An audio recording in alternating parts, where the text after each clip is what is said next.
Welcome back, guys. Today, we'll be recapping the manhwa called Call Me the Devil. Please like the video and subscribe to the channel. It helps us a lot.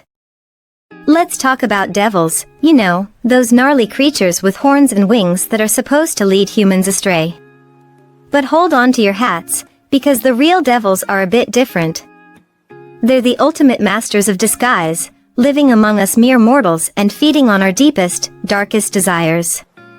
Over time, these crafty devils have evolved to become drop-dead gorgeous, turning heads and making hearts race wherever they go. So, the next time you bump into a stunning stranger on the street, just remember they might be a devil in disguise. Our story kicks off on a train packed with people minding their own business, when suddenly, a man holding a poster that screams devils, shocking, they really exist, starts causing a scene. He's yelling about how the world is overflowing with evil because people are drowning in their sinful desires, and he's pointing the finger at our unsuspecting male lead. Talk about a wild morning commute. Flashback to earlier that day. Hyunshin, our protagonist, had gotten himself into a car accident. When his buddy called to offer a ride, Hyunshin declined, opting for the subway instead. His friend tried to argue, but Hyunshin hung up on him like a boss. You see, every once in a while, Hyunshin takes public transportation to work, even though his mysterious ability makes crowded places a real pain in the neck. But he's gotta do it to keep himself grounded, you know? Today, though, luck is just not on his side. Thanks to the crazy guy screaming at him, everyone's starting to stare, and Hyunshin's annoyance is rising faster than a thermometer in a sauna. Fed up, Hyunshin stands up, ready to call his pal Jaeun, when a girl pipes up and asks if he's okay. He tells her to mind her own beeswax, his eyes glowing an eerie red, and wonders why the universe is throwing all these irritating curveballs his way.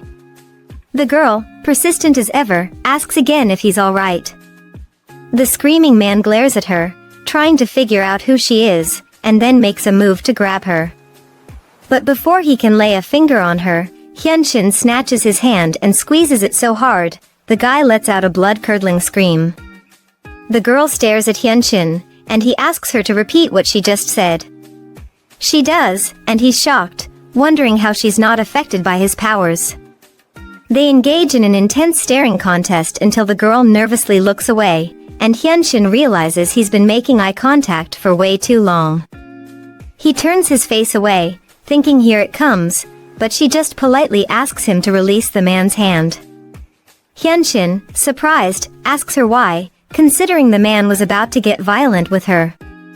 She explains that she's against fighting fire with fire, and while she appreciates his help, he should let the guy go ASAP. Another staring contest ensues, and Hyunshin realizes she's telling the truth, so he releases the man's hand. The girl thanks him, and Hyunshin is about to ask her a question when the police show up, pointing at the screaming man. They inform him that they received a report about him causing trouble, and even though he denies it, they've got video evidence. As they escort him off the train, the girl films the whole thing with her phone, and Hyunshin watches her, intrigued. When she notices him staring, she clarifies that while she's against violence, she's not about to let the situation slide. She had secretly recorded the man harassing Hyunshin and sent the footage to the cops. Hyunshin, eyes back to normal, stares at her in disbelief. Then, he glances at the man, who's now claiming to be the victim and showing off the bruises Hyunshin gave him. Hyunshin's eyes turn red again, and he warns the man that if he says one more word, he'll really break his wrist. The police drag the man away, who's now head over heels for Hyunshin, thanks to his special power. As the train doors close, Hyunshin realizes he was supposed to get off at that stop. The story continues with Hyunshin making his fashionably late entrance at the DV plastic surgery hospital where he works. His colleague immediately notices something's up and asks if everything's okay. Oh, and by the way, Hyunshin's consultation got pushed back by 10 minutes, because apparently, being a devil doesn't mean you can escape the consequences of tardiness. Hyunshin, being the mysterious guy he is, asks his colleague if he can find someone for him. His friend, being the helpful chap he is, suggests that Muyin is the go-to guy for this kind of thing, but Hyunshin's not having it. He knows that Muyin will bombard him with a million questions about the girl he's looking for, and he's not ready for that kind of interrogation. So, he makes his colleague swear to keep this whole thing under wraps. Now, here's where it gets funny. Hyunshin's colleague starts grilling him for information about the girl, but our boy is drawing blanks left and right. He doesn't know her name, age, or where she lives. The only thing he knows is where he met her, which, let's be real, isn't much to go on. His colleague, understandably frustrated, asks if Hyunshin at least remembers what she looks like. Nope, he's got nothing. At this point, his colleague is probably wondering why he's even trying to find this mystery girl, but Hyunshin's got his reasons. He's got something to confirm, and that's all that matters. As Hyunshin opens the door to his office, he's thinking that it doesn't matter if he can't remember what the girl looks like because if he sees her again, he'll know it's her. Lo and behold, guess who's sitting in his office? That's right, the very girl he's been looking for. Talk about a coincidence, or maybe it's just devil's luck. Now, let's take a step back and talk about the 7 deadly sins. We've got pride, lust, wrath, sloth, gluttony, greed, and envy. Back in the day, devils born from these emotions were living their best lives, roaming around battlefields, social gatherings, and even the black market, just to satisfy their cravings. But as times changed, so did the devils. They had to adapt to survive in the human world, so they got themselves some specialized jobs and blended in like chameleons. Fast forward to the present day, and we find ourselves in a plastic surgery clinic, where some of these devils have gathered to pursue people's desires. Dr. Kim, one of the devils, is making his way to the break room when he's stopped by 2 women who are clearly smitten with him. He's got that devilish charm, you know?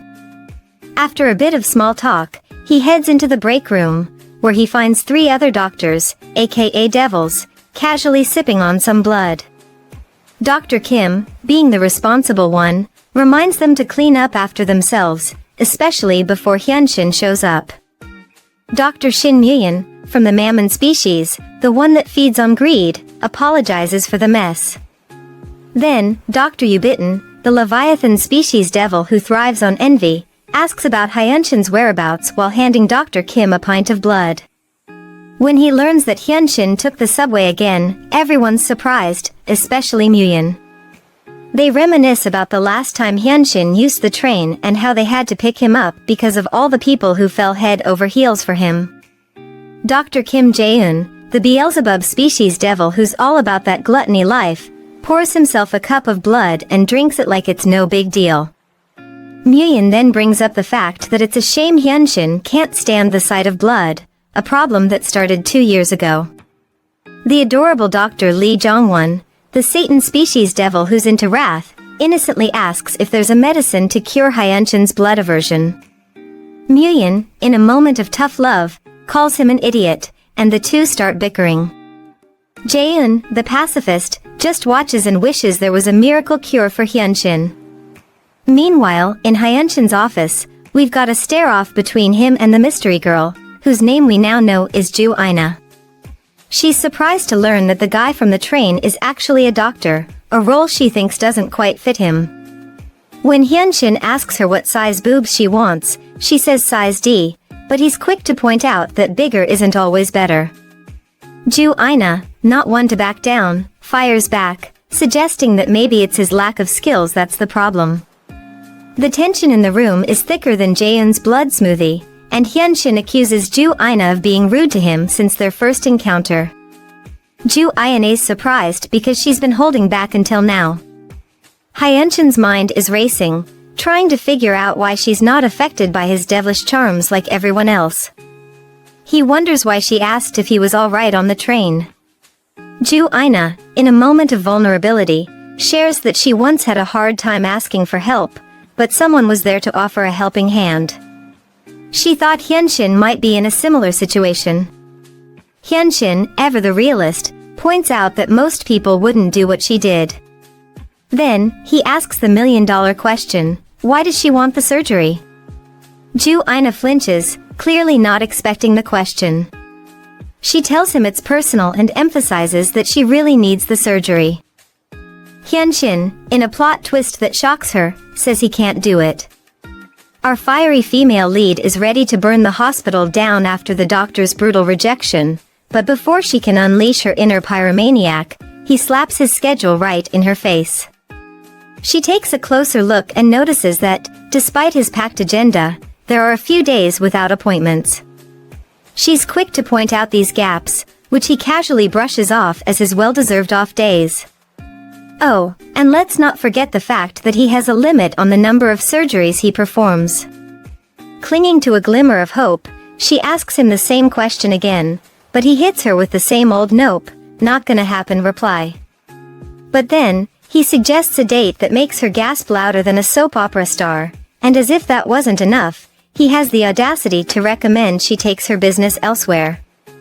He even brags about being the best in the biz before sashaying away, leaving her jaw on the floor and her mind blown. Now, let's switch gears and head over to a new scene where Na is throwing a tantrum that would put a toddler to shame. The poor, innocent cup of coffee is bearing the brunt of her fury, and it's just a sip away from being completely sacrificed to the floor gods. She can't stop thinking about Dr. Arrogance and his busy schedule, and in her rage, she crushes the coffee pack, spilling its guts all over the place. She whips out her phone and starts furiously browsing for alternatives, mumbling curses that would make a sailor blush, all while ignoring the curious stares from the people around her. Meanwhile, back at the hospital, Dr. Hyunshin is in the middle of an operation, and get this, he doesn't pass out at the sight of blood. The nurses are practically fainting from the surprise, but our boy Hyunshin is as cool as a cucumber. After the surgery, he struts over to Jae-yoon's office to spill the tea about this bizarre experience. His friend, who looks like he's one breath away from keeling over, is flabbergasted by Hyunshin's sudden appearance. Hyunshin dishes about his newfound tolerance for blood, even if it was just a fleeting moment, and his pal is absolutely gobsmacked. Despite his surprise, Hyunshin plays it off like it's no big deal and decides to investigate the cause of this miraculous change. This prompts his colleague to go on a soul-searching journey through Hyunshin's daily activities, hoping to find some answers. After an awkward silence that feels like an eternity, Hyunshin finally confesses his encounter with a mysterious lady who managed to look him in the eye without falling head over heels. His friend nearly loses his mind over the poorly timed revelation, connecting the dots between this woman and the one from earlier. Fast forward to later that day, and we find Na mindlessly scrolling through her phone, still wallowing in the pit of despair over the whole surgery fiasco. Suddenly, her phone rings, and lo and behold, it's none other than Dr. Dreamboat himself. A few minutes later, she's back at the hospital, still fuming over the way Hyunshin treated her before, but he couldn't care less. In fact, he has the nerve to poke fun at her outfit, recognizing it from their previous encounter. But our girl isn't about to sit there and take his bullying lying down, so she claps back with a vengeance. However, Hyunshin is as unflappable as ever, and he closes the distance between them, his minty breath tickling her face as he leans in to whisper a tantalizing offer in her ear. If she can hold his gaze and turn him down, he'll do her surgery, no more delays. He leans in close, and for a wild second, Ina thinks this arrogant jerk might actually try to kiss her right here. She shoves him back hard, blurting out that she's already seeing someone. The look of stunned disbelief on Hyunshin's face, the man who's surely never been rejected in his life, is almost comical. Ina quickly turns away, flustered that she came that close to locking lips with him for real. Out of nowhere, Hyunshin informs her she'll be starting work at the hospital tomorrow. Ina's baffled, what's he on about? He reminds her of their deal, let him try that stunt and fail, and he'd give her the surgery.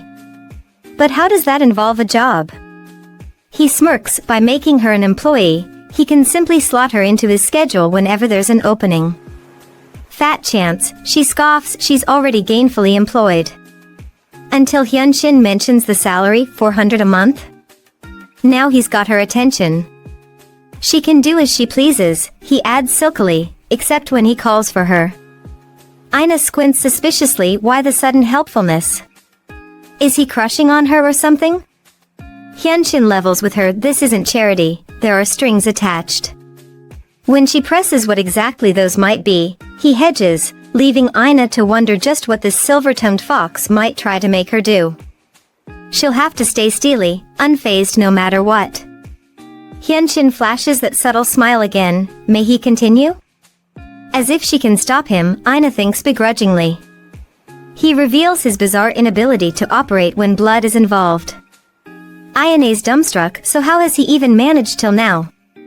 Pure force of will apparently, but for some reason, being around her seems to ease that aversion. She gives an incredulous laugh. Is he seriously implying he's fallen for her?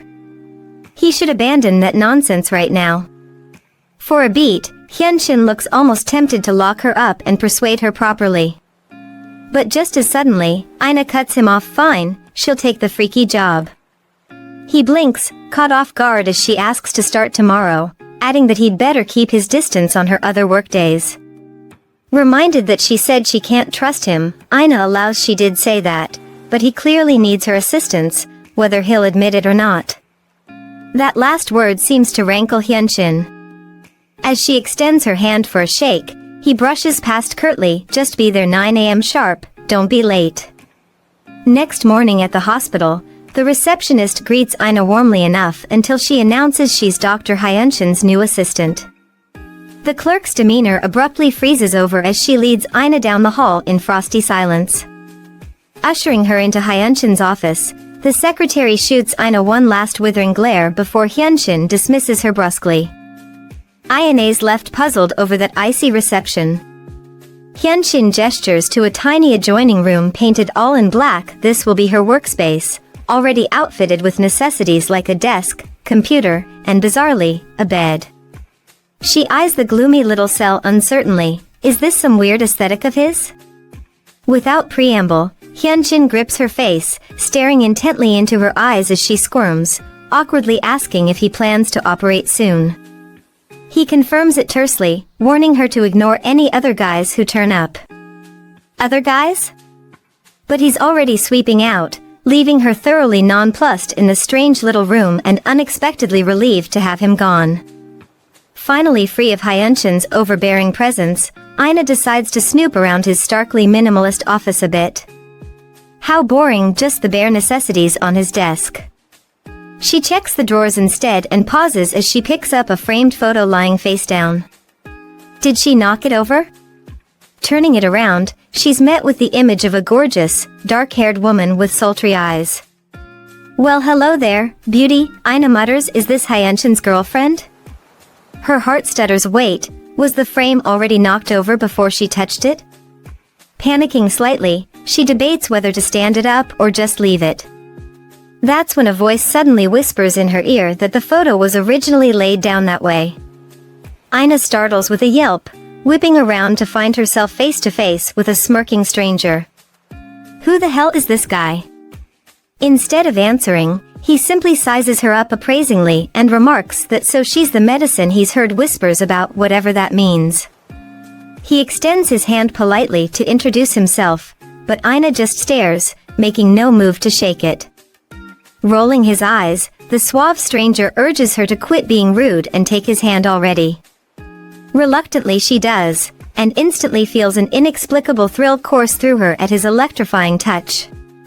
For this Shin Muyin is what's known as a mammon, a devilish incubus who feeds off the potent emotion of greed through the power of his hands alone. To him, mortals are but playthings to be toyed with and manipulated at his whim. Just yesterday, he'd spotted his nurse cohorts Bitten and Jongwon shamelessly eavesdropping outside Hyunshin's office. When Muyin asked what they were doing, Bitten just hissed at him to shut up. Apparently the mystery patient from that morning had returned. Muyin wasn't shocked by that tidbit, until Bitten added that it was Hyunshin himself who summoned her back. Now that piqued his curiosity. Why would the cold, workaholic surgeon go out of his way like that? As he tried peering through the door's frosted glass, Jongwon desperately shushed him, saying he couldn't hear a thing over Muyin's loud mouth. But it was too late. Hyunshin had spotted them lurking and came out swinging, fixing them all with a piercing glare before slamming the door definitively. While Bitten and Jongwon slinked off, for the greedy Muyun, Hyunshin's uncharacteristic behavior only fanned the flames of his unholy fascination.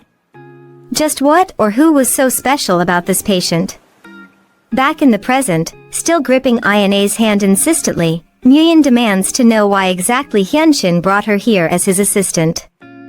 As she hesitates, recalling the doctor's cryptic warning, Muyun is incredulous that she won't divulge the secret. Ina apologizes but insists she has work to do, politely extracting her hand from his, only for Muyun to suddenly seize it again in dismay. Was that a dismissive "let go of my hand" she just uttered? He quizzes her intently. Does she truly feel nothing from his bewitching touch? No racing pulse, no dizzying new perspective on his rapturous appearance? As Ina gapes at him blankly, utterly unfazed, the smug incubus is left floored. Just who or what in the hell did Hyunshin bring into his midst? Muyun rushes to spill the juicy news about this bizarre new assistant to the rest of the crew in the break room, hatching a devious plan they dub Operation Seduce Ina. First up is Bitten, who prides himself on being able to enthrall anyone with his sultry voice alone. He tries working his magic on Ina, only to be met with stony indifference. Next is Jongwon's turn to give it a go, relying on his cute, boyish looks to win hearts. As he bats his lashes at her, Muyun notices Ina's expression softening and gets his hopes up that it might be working. But she just scrunches her nose and asks if this adorable little thing is even out of elementary school yet. Jongwon's face flames in outraged embarrassment as Bitten has to forcibly drag him away from trying to fight the impassive woman. Last but not least is Jaeun, who wields potent pheromones to cloud women's senses and seduce them. Except Ina simply clamps her nose shut, informing him bluntly she can't handle strong scents or perfumes before he even tries anything. Grumbling about this being a waste of his time, Jaeun stalks out in a huff. That's when Hyunshin himself strolls in, lips quirking in amusement to find his staff still desperately attempting to work their charms on his unfazed assistant. He leans nonchalantly against the doorframe, wondering aloud when he ever gave them permission to come snooping in his office. With that, he dismisses them all curtly. As the dejected group files out, Jaeun pauses to murmur that Hyunshin looks flushed. He'd better stay on guard if he doesn't want Ina snatched away right under his nose. Once they've gone, Hyunshin turns to Ina, reminding her pointedly of his earlier warning to ignore those idiots' antics. Ina insists she did, not that she could have stopped them barging in and getting all handsy. Hyunshin takes one look at his disheveled desk and knows she'd been messing around regardless. He asks in a deceptively mild tone if she feels she's already pals with that depraved bunch. Because once her surgery is done, she'll never see hide nor hair of them or him ever again, so no need getting attached. Ina repeats stubbornly that they were the ones who overstepped, demanding what exactly he expects her to do about it. Hyunshin's demeanor darkens as he simply reiterates she'd better just do precisely as she's told from now on. As she turns away in a sulk, chin jutting defiantly, Ina vows she won't lift a finger for anything except surgery-related tasks, so he'd better not bother summoning her for anything else. With that, she slams the door to her tiny office. The next day, Ina arrives at work donning an oversized face mask and noise-canceling headphones, not even acknowledging Hyunshin's presence as she heads straight for her room. He follows her in and yanks off the headphones, earning an indignant yelp about what the hell he wants now. Maintaining his trademark smirk, Hyunshin simply states she has work to do as he makes a grab for her hand. Ina instantly recoils, glaring daggers as he stares her down with dark amusement. After a few tense minutes, Ina demands of someone unseen if this little display is enough yet. An annoyed masculine voice replies not quite. Wasn't it easier yesterday? He guesses Hyunshin will need more prolonged exposure to regain his tolerance. Moments later, Ina turns away abruptly, asking to be released. Only to cry out as she steps on and slips over some mystery object on the floor. As she windmills toward the unforgiving tiles, Ina can't help noticing Hyunshin making no move to catch her whatsoever. He calmly contemplates that while she may just get a concussion, she could just as easily crack her skull fatally before finishing her grandma's surgery. Then, instead of a bone-shattering impact, Ina lands with a gentle whomp on a plush chair that most definitely wasn't present seconds ago. Whipping her head around in confusion, she wonders wildly who the hell moved that they're just in the nick of time.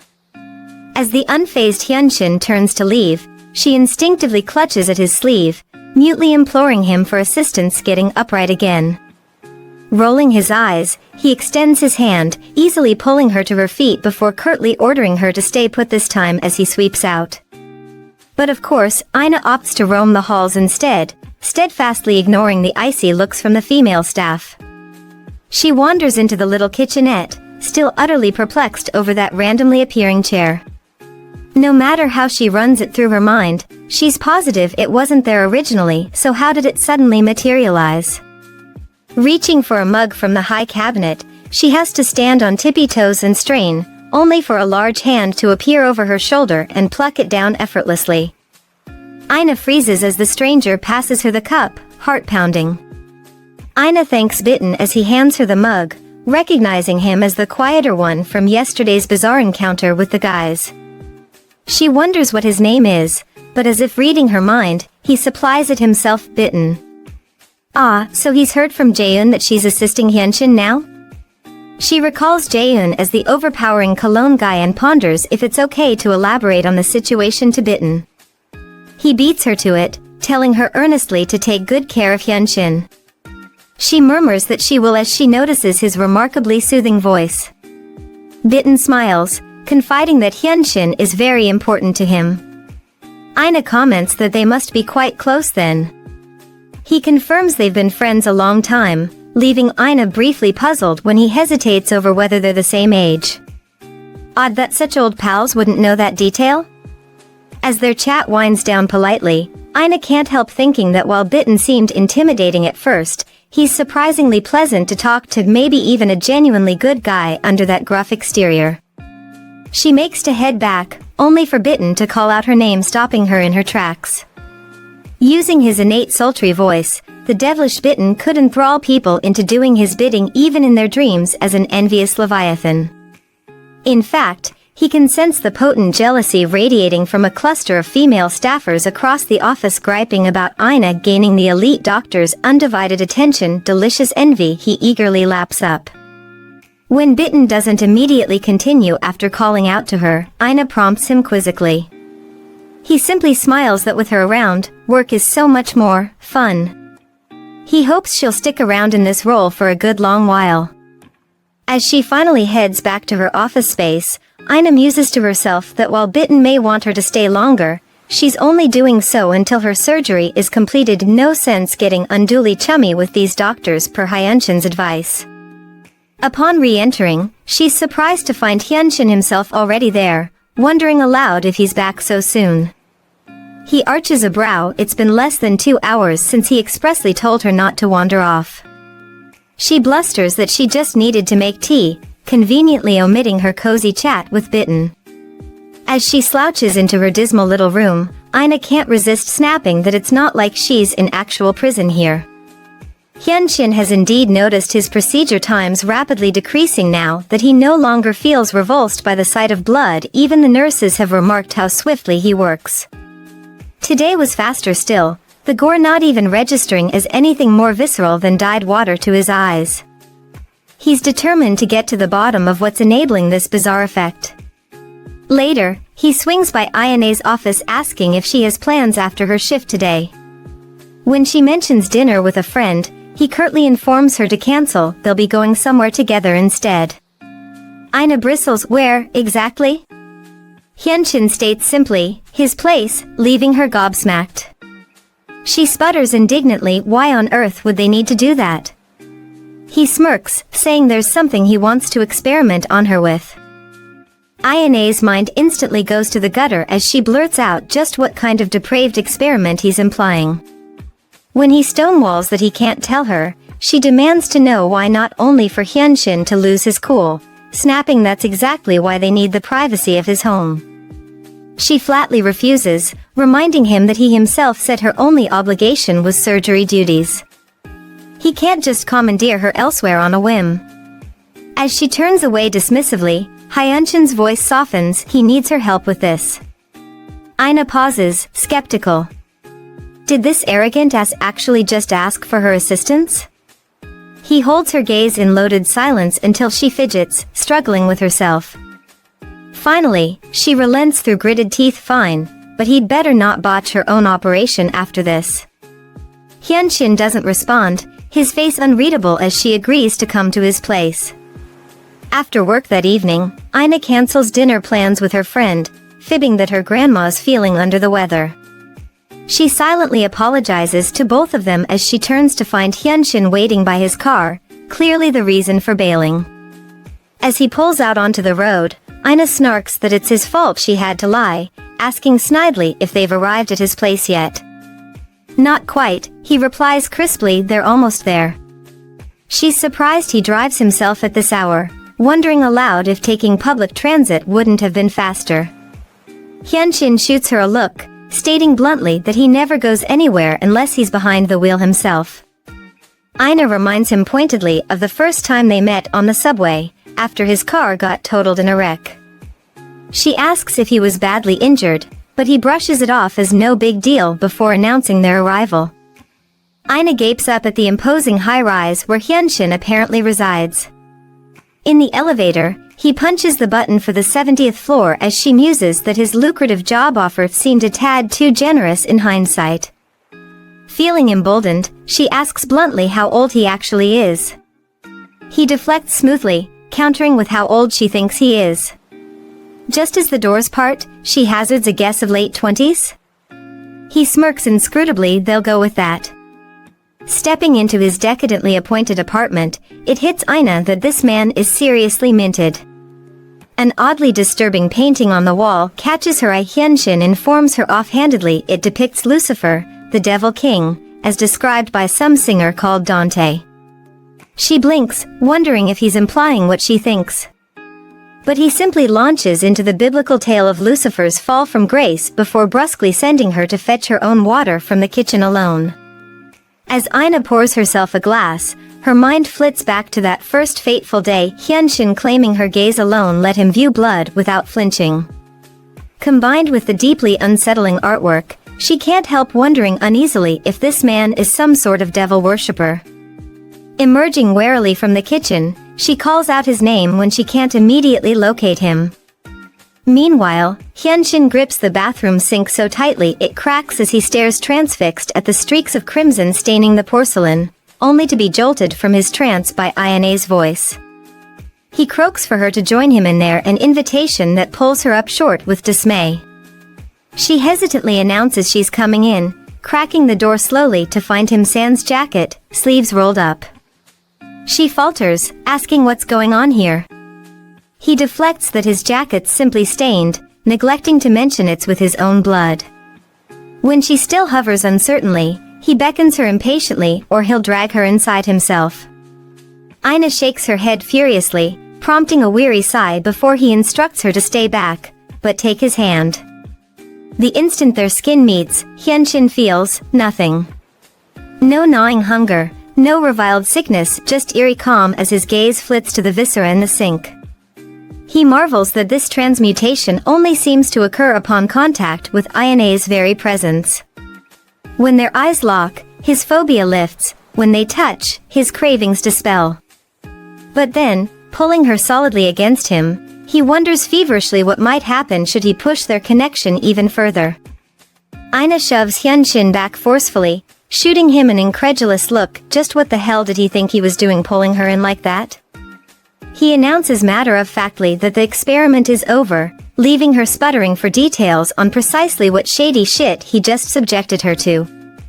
But the doc stays stubbornly tight-lipped, simply draining the bloodied sink as Ina glowers. When he still won't elaborate, she whirls to storm out, prompting Hyunshin to call after her. Where's she going? Home, she bites out frostily. He offers to drive her, but Ina rejects it just as icily. She'll take the damn subway, thanks. The next day at work, Nguyen slinks into Ayane's dingy office space, questioning snidely if she's even supposed to be here. She retorts that she could ask him the same, isn't he off the clock? As he leans in uncomfortably close, Ayane's gaze flits to Hyunshin, seemingly engrossed in his duties and blissfully leaving her be since last night's debacle. Speak of the devil, Hyunshin starts packing up to leave, prompting Nguyen to query where he's off to in such a hurry. He makes to trail after him, only for Aina to grab his hand pointedly. Wait, she has something to tell him. As Nguyen stares fixatedly at their joined hands, she falters over how to broach it. But he cuts her off brusquely, introducing himself properly while deliberately interlacing their fingers. His name isn't Then what was it about Hyunshin? Aina reveals that Bitten told her they've all been friends for ages, asking if Hyunshin isn't well. She recounts the night at his place, his disturbing ramblings about the devil and Lucifer. It seemed he genuinely buys into that occult stuff. Nguyen struggles not to laugh out loud at her concerned naivete, assuring her Hyunshin's just a tad superstitious. But Aina presses on about the baffling chair incident, wondering nervously if Nguyen thinks Hyunshin maybe used some sort of abilities on her. She's positive it materialized out of nowhere, not to mention his suspiciously clean bill of health after that savage car wreck. The more she says out loud, the fishier the whole situation seems. So what's Nguyen's take? Feigning a sudden call, he deftly extracts himself, leaving Aina more perplexed than ever. While using the restroom, Aina overhears some gossipy female employees loudly slagging off a coworker who's always fawning over the doctors. At first she thinks nothing of it until they snidely mention her by name, leaving Ayane's jaw dropping in dismay. Growing up, she's been overly accustomed to cruel whispers about her underprivileged upbringing, questioning her looks and social grace. The high school jocks speculating crudely why such a pretty face would be wasted without parents to raise her properly. The malicious murmurs from her so-called peers, trying to tear her down at every turn. In the present, one of the cackling harpies gleefully alleges Aina only scored this cushy job by working her connections with Hyunshin. That does it. Aina comes barreling out of the stall, chin jutting defiantly. Unfortunately for these gossip ghouls, she's not one to take their petty insults lying down, recalling how she once lobbed a textbook at a shit-talker's head. As the whispering kleshes gape at her in shock, Aina drawls that it sounds like they're having fun. Perhaps they'd like her to join their little soiree?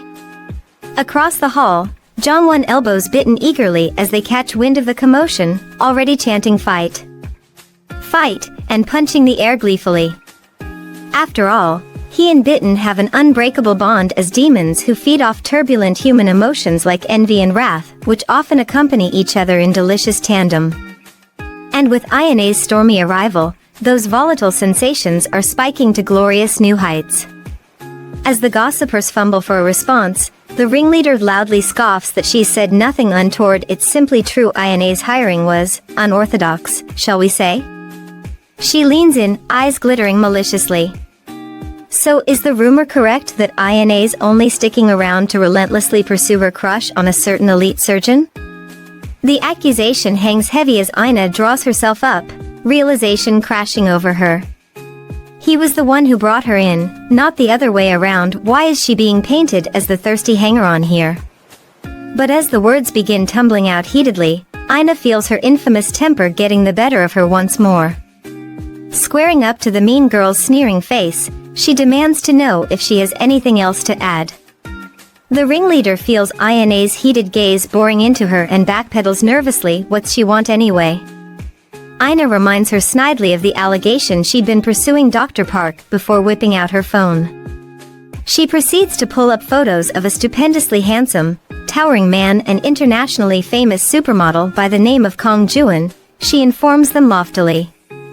This, she declares, flicking through more drool-worthy snaps, is precisely her type as she bats her lashes mockingly. What does the haughty gossiper think of him? As the flustered woman mumbles some grudging admission that yeah, he's attractive, Aina flashes a saccharine smile.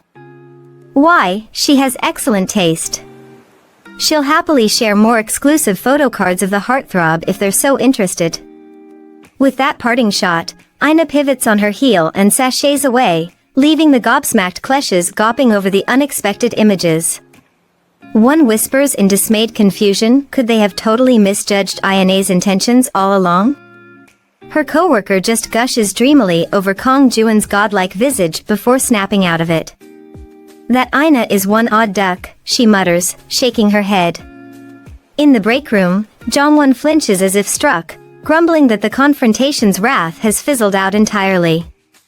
Bitten sighs in commiseration, and just like that, the delicious jealousy evaporated too.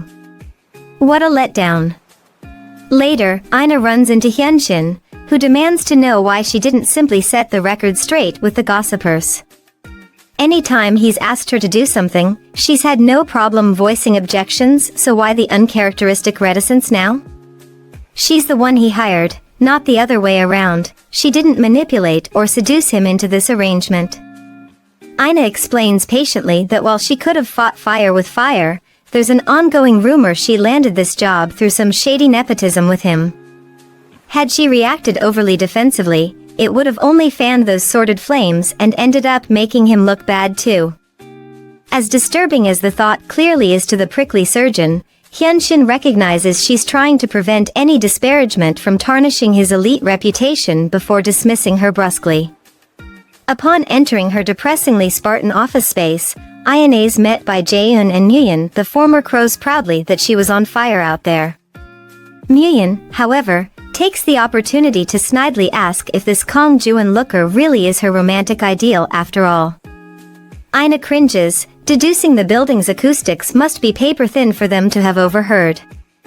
Before she can respond, Nguyen mock advises her to simply beat the crap out of any future harassers. Clearly these two are real mature. Days later, a haggard, almost haunted-looking Nguyen lurches into Ina's office, mumbling about how ravenously hungry he is. She raises her brows, so eat something then? But he shakes his head feverishly, he can't, it's because of her. Ever since her iconic restroom showdown, all the sordid rumors about her supposed romantic dalliances have died down completely. In fact, the very women Ina dressed down now vehemently leap to defend her virtuous character to anyone willing to listen, decrying the slanders until all whispers cease. And not just that, the pervasive atmosphere of jealousy, greed and other toxic negativity that once choked the clinic has lifted, leaving the wards in an eerily tranquil state. Even the receptionist who originally greeted Ina with disdainful iciness now cheerily welcomes her each morning. And for the demonic brood who feed on those corrupted human emotions, this kumbaya environment is leaving them starving and weak. Nguyen laments its utterly bizarre greed and envy should never shrivel so completely like this. Dropping his head onto Ina's desk dejectedly, he groans that he's wasting away, inspiring an unexpected flicker of concern from her. What, was his salary docked to cover her wages or something? He lets out a hollow chuckle before cupping her cheek tenderly, murmuring that she's so adorably sweet for worrying he could just eat her up. Hyunshin's withering glare from the doorway makes it clear any attempts at devouring will be ill-advised. Hastily retracting his hand, Nguyen staggers out as Hyunshin watches him go stonily before pivoting that piercing gaze onto Ina. Much later, after the workday has ended, the increasingly ravenous demons congregate in Hyunshin's office. Jongwon paces furiously, lamenting their crippling starvation before jabbing an accusatory finger at the wilted Nguyen slumped lifelessly in the corner. Even drinking blood does nothing, Nguyen whispers faintly he thinks he may be nearing his limit. Jaeun eyes them all warily, just what can they do about this dire predicament? Jongwon whirls on him, eyes glinting. Oh, he has an idea all right. It's high time they took some drastic action, before one of them withers away completely. The next day, the devastatingly handsome doctors roll up to the movie theater. Nguyen quips it's been forever since their last cinema outing as Ina emerges from the car, balking at them having driven when it's a mere 10-minute walk. Nguyen scoffs, they can hardly just stroll casually in public when their dashing good looks would cause a frenzy. Speaking of which, Hyunshin climbs out looking like an Adonis, mysterious shades in place. Ina has to begrudgingly admit he cleans up nicely, if a tad too glossy metrosexual for her tastes as he catches her appraising glance. Inside, patrons are already whispering raptly over the smoldering group, who study the posters to decide what to see. Jongwon, cutely muffled behind a face mask, votes for a harrowing survival flick. Bitten readily agrees, while Muyun opts for a college romp instead. With a curt nod, Jaeun peels off towards his usual haunt, leaving a confused Aina and Hyunshin behind as the others disperse. Over the years, the fiendish brood has tirelessly plotted the most efficient ways to harvest the emotions sustaining their immortal lives. This latest public outing is their newest stratagem. Despite an innate aversion to crowds, the potential payoff is too rich. Jongwon and Bitten positively gorge on the roiling envy and fury radiating from the survival audience. Muyun laps up greed from the vapid college crowd, while Jaeun seduces the gluttonous bar patrons into indulging their basest cravings through his intoxicating pheromones. As for Aina, she probes Hyunshin over the fragmented movie plans after arriving together. He brushes it off stoically. They simply have differing tastes, leaving unspoken in prey. When she picks a saccharine rom-com, he inwardly laments the utter waste of time better spent clearing his backlog of paperwork. How pathetic to fritter away one's life on such insipid drivel. Glancing sidelong at Aina, he sees her getting visibly invested, eyes glistening with emotion same as the sniffling saps surrounding them. What plagues these simpletons to derive such rapture from manufactured pap? Afterward, the demons regroup looking thoroughly refreshed and reinvigorated. Jongwon crows that they should hit another hotspot, prompting Hyunshin to finally put his foot down. Enough, they're going home. The younger demon gleefully steamrolls over him, hollering for a soju-fueled bar crawl instead. Hyunshin's noise of disgust goes utterly ignored as Muyun warmly invites Aina along. Fired up from the movie, she readily agrees amid the dapper doctor's pinched glower. At their first rowdy stop, Jaeun smooth talks the stunned server into procuring them a private room while the other patrons openly gape at the unholy beautiful crew. As the drinks start flowing, Muyun inquires how Aina holds her liquor. Is she a regrettable lightweight? She assures him confidently she has yet to black out, eagerly anticipating one of them face-planting by night's end amid Hyunshin's pointed stink eye from across the room. Several sloppy rounds later, Muyun complains the straight liquor is going down like water now. He badgers Jaeun to liven it up with a surprise concoction. The mischievous demon happily obliges, sliding an ominously bubbling glass towards Muyun, only to get sidetracked by a raucous Jongwon before he can claim it. Drunk off her ass now, Aina declares they simply must order more and goes to grab the unattended cocktail. By the time Muyun returns to snatch it up, it's too late. The glass is drained, Aina hiccuping loudly and defiantly demanding refills as the horrified devils gape at her in stunned silence. Mere minutes later, Hyunshin has Jaeun slammed against the wall, veins bulging in his neck as he demands the antidote. But Jaeun insists he has no such cure as an incubus luring prey with pheromones. His unique power lets him infuse drinks with euphoria-inducing toxins. Humans basically get roofied while the immortals just catch a delightful buzz. He sheepishly confesses he'd brewed up that particular insidious cocktail for Muyun, but got sidetracked before specifying not to let it fall into the wrong hands. Hyunshin's blazing glare whips to Muyun next, growling that this rapidly deteriorating shitshow falls squarely on his dumbass then.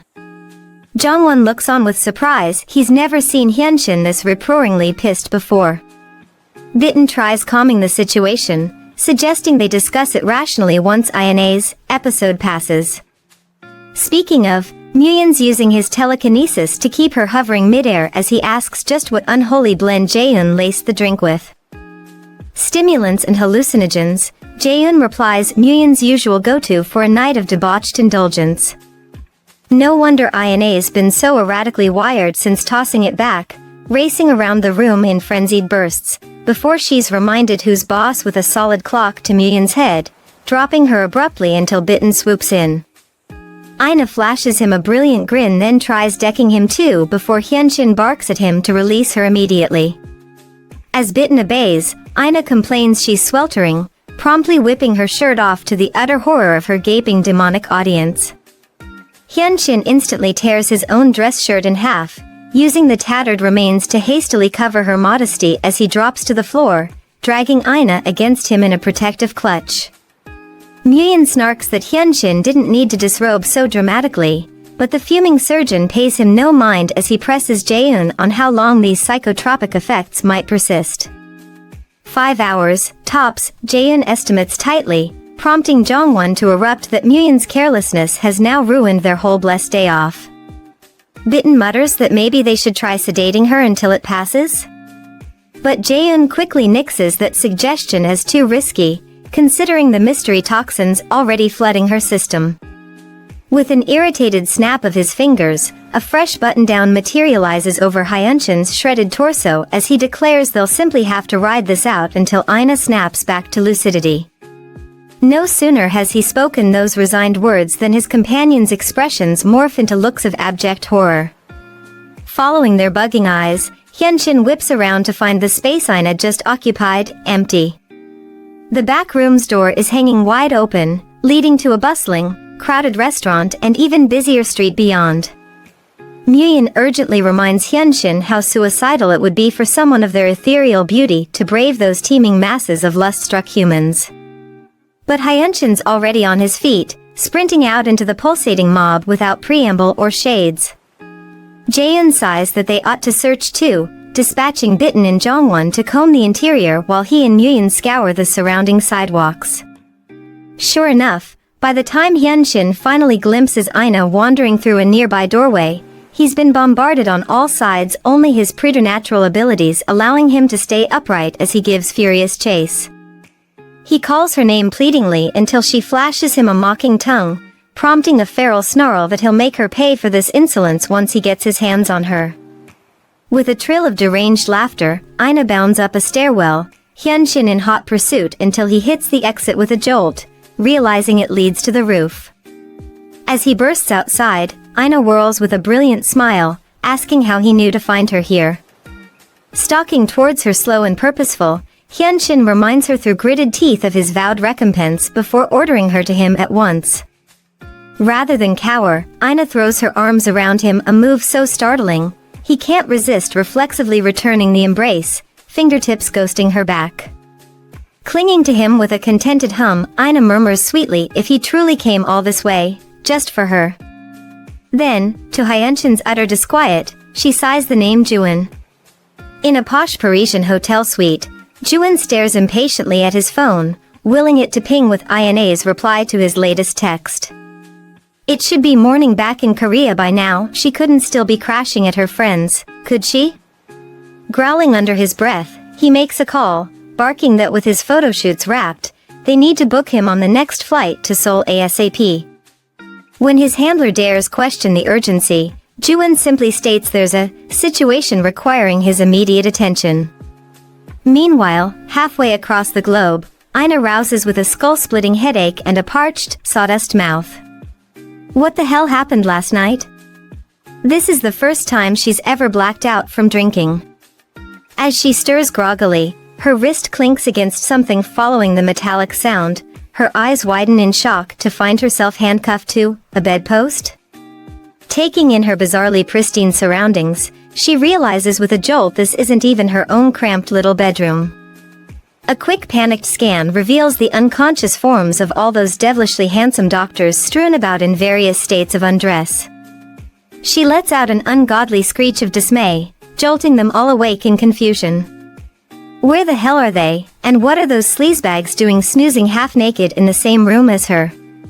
Muyin rubs his eyes blearily, wishing her a chipper good morning that only earns a furious rebuke.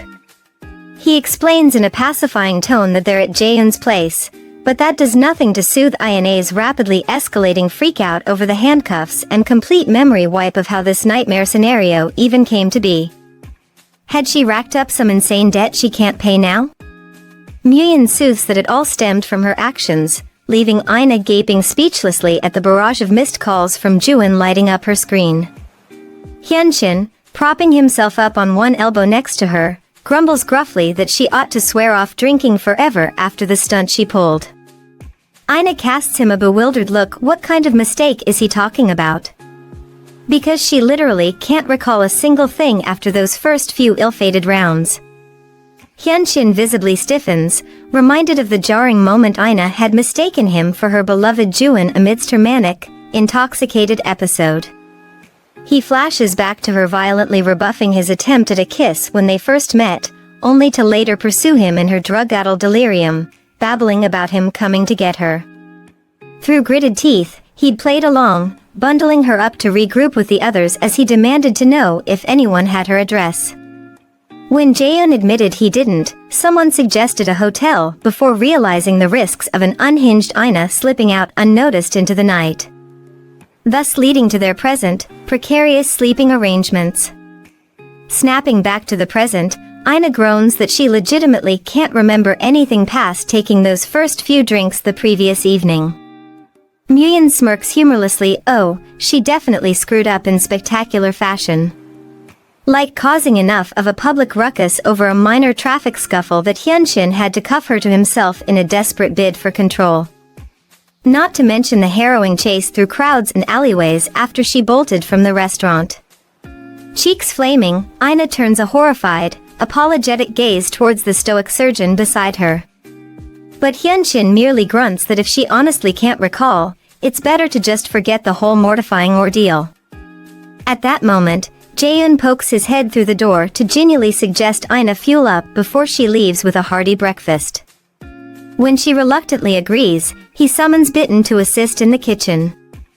As the pretty boy devil obliges, Ina openly ogles his lean, sculpted form appreciatively. He may be slim, but those defined muscles, that elegant bone structure and model-esque physique? Chef's kiss. Catching her unabashed staring, Bitten flashes a sly smile as he shrugs his shirt back on before inquiring what she's in the mood for. Hyunshin, meanwhile, is too busy shooting daggers to notice the appreciative once-over, until his grip tightens fractionally, pulverizing the handcuff key clutched in his palm into ruins. Blithely ignoring his ominous scowl, Ina turns to sweetly ask for the key so she can freshen up, at the very least.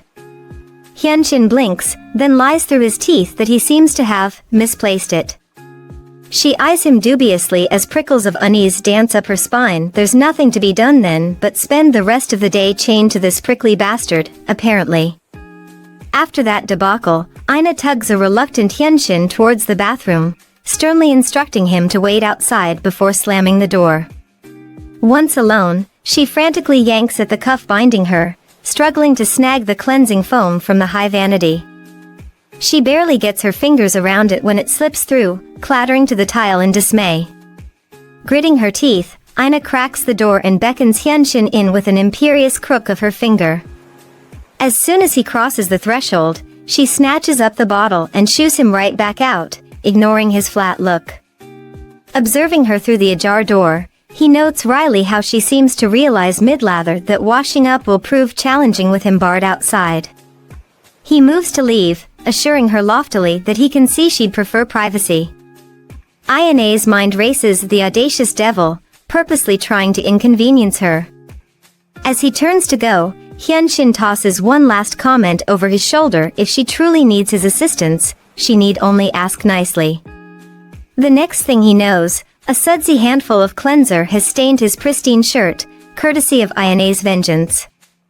Once she's sufficiently scrubbed, she offers him a saccharine smile, inquiring if he'd like her to dab that unsightly blotch dry. Hyunshin retorts frostily that she clearly soaked him on purpose as they head downstairs, Ina playing dumb. Upon reaching the kitchen, she calls out brightly to Jaeun, nearly making the poor chef jump out of his skin. Whipping around guiltily, Jaeun hastily stashes something behind his back, babbling that breakfast isn't quite ready as he not so subtly tries shooing Ina towards the living area.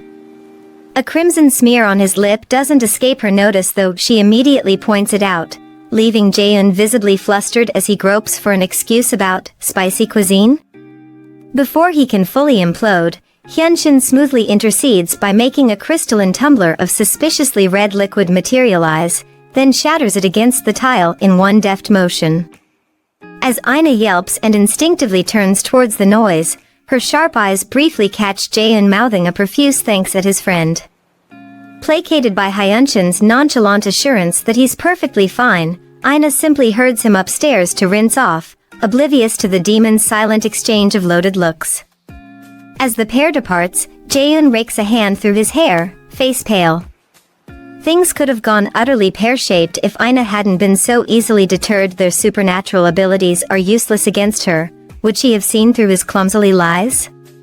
Watching her effortlessly command even the prickly Hyunshin has him shaking his head in reluctant admiration. This human is truly impressive. Upstairs, Ina busies herself trying to spray the gory stains from Hyunshin's trousers, instructing offhandedly that he ought to simply strip them off to facilitate matters. As he arches one brow and toys with the waistband suggestively, she freezes at his low murmur that they do seem to be moving rather fast, no? Flushing furiously, Ina jolts backward in a panic, nearly appending them both as she trips over her own feet. They go crashing towards the hard tile in seeming slow motion before Hyunshin manages to twist at the last second, pulling Ina against his chest as he takes the brunt of the impact in a bone-jarring tumble into the tub. After a stunned beat, Ina pushes herself upright, fretting over him in a burst of concern. That must have been one hell of a nasty fall. Is he sure he hasn't sustained a concussion? They should really go to the hospital and get him checked out. As she frets and prattles on, Hyunshin remains utterly silent and impassive, regarding her with an inscrutable look. She falters, suddenly overcome by the absurdity of this entire situation they've found themselves in. Is any of this even okay? Because it certainly doesn't feel okay in the slightest as she rambles, realizing distantly that her own clothes are getting drenched too in this cramped tub. But that's unimportant. The main thing is checking if he's seriously injured. When Hyunshin finally responds with a toneless "I'm not sure," a shiver ghosts down Ina's spine. Me neither, she thinks to herself shakily. What is going on here? After that tumble, Hyunshin waits outside so Ina can change in privacy, grumbling about the oversized clothes being Jongwon's smallest available option until her own dry out. When she emerges, still looking engulfed in the baggy getup, Ina frets over whether he really shouldn't get that knock to the head checked out medically. He waves it off dismissively at first, then feigns a sudden wince, hand flying to clutch his skull as he raises the specter of potential brain hemorrhaging. Ina instantly flies into a panic, hands fluttering fretfully over him as she wails that they need to get him to an ER stat. This is all her fault. She'll gladly cover any tests or treatments or whatever else he requires. Hyunshin arches a significant brow at that open-ended offer before countering smoothly. If she's so determined to make amends, she'll simply do the next 5 things he instructs without protest. As Ina hesitates, visibly torn, he grimaces pitifully, milking the head injury for all it's worth. Her resolve crumbles just as Jaehyun calls out that breakfast is finally served. Hyunshin makes to head down, only for Ina to grab his sleeve urgently. She'll agree to his terms, but only after they get his noggin scanned first, she bargains. He smirks faintly, reminding her of the precise numerical stipulation, and she reluctantly relents with poor grace. Trailing him downstairs, Ina's eyes widen at the sheer spread Jaehyun's laid out across the long dining table, a literal feast fit for an entire soccer squad. As they take their seats, the demons make a show of nibbling away for her benefit, concealing their disinterest in actual sustenance. Jongwon wrinkles his nose overtly at the sight of an utterly shirtless Muyin, sniping about putting some damn clothes on already. His nudity is an offense to all humanity. Muyin simply smiles lazily, replying that most would kill for a glimpse of his sculpted, muscular perfection before flicking an appreciative glance towards Ina expectantly. Only to deflate comically when she fails to so much as look his way, instead complimenting Jaehyun effusively on his stellar cooking as she requests second helpings. Muyin sits dumbfounded, mouthing kimchi, repeatedly in disbelief over the fact she'd clearly been leaning across the table for a dish, not eyeing his rippling 8-pack. After gorging herself thoroughly, Ina wanders over to examine the shelves lined with framed achievements and mementos. Hyunshin explains offhandedly about their athletic inclinations, letting her linger over a shot of Jaehyun celebrating a racing title, draped proudly over the hood of a slick race car. She lingers on their group graduation photo, all 5 doctors decked out in matching gowns and clutching identical floral bouquets. Ayane's brow furrows slightly at the oddity, though she doesn't voice her musings aloud. Hyunshin smoothly interjects that it was taken at their unique, exclusive middle school where the 5 of them were the sole student body, the flowers simply a quirky graduation tradition. Aina mentally backtracks, recalling Bitten's previous hesitance over whether the friends were all the same age after all. An innocuous enough query, but the casual mention instantly has the demons stiffening warily, as if she's stumbled onto something she shouldn't. Just as she's about to probe further, a furry interloper slinks through, meowing piteously around, the lost handcuff key dangling from its mouth. Jongwon eagerly points out the wayward implement, handily distracting Aina from her concerning line of questioning. Little does she know, he used his power over animals to summon the cat and key according to Hyunshin's orchestrated misdirection, as the wily surgeon had been palming the metal piece all along. Sometime later, Aina sighs in relief at being unchained from her gruff companion at last, offering up her newly freed wrist in preparation for removal. Instead, Hyunshin simply takes her hand, searching her face intently as he recalls the night before, wondering aloud if she'd have embraced him so fervently had she known his identity. Aina blinks in utter bewilderment, prompting Hyunshin to firmly reintroduce himself before growling possessively that she'd better not confuse him with any other man again as he trails his fingers over her pulse point meaningfully. The next day at the hospital, memories of Ayane's behavior plague Hyunshin's thoughts. Her offhand comment about harboring feelings for someone else. The way she'd breathily sighed that other man's name while clinging to him. Her blatant ogling of Bitten's physique. Muyin's wandering hands cupping her face far too intimately. An irrational surge of irritation flares white-hot through Hyunshin, the lights in the corridor flickering ominously as fissures splinter the tiled floor beneath his feet. What's wrong with him? Why is he getting so unduly riled up over this? In the break room, the other immortals lounge around sipping cups of viscera fresh blood. Muyin frowns contemplatively into his goblet, remarking aloud that something seems off. Bitten assumes he's referring to Hyunshin's perceptible shift in demeanor since Ayane's arrival. But Muyin shakes his head. It's not that, not quite. For some reason, no matter how much of the rich vital fluid he consumes, the usual flavors utterly elude him now.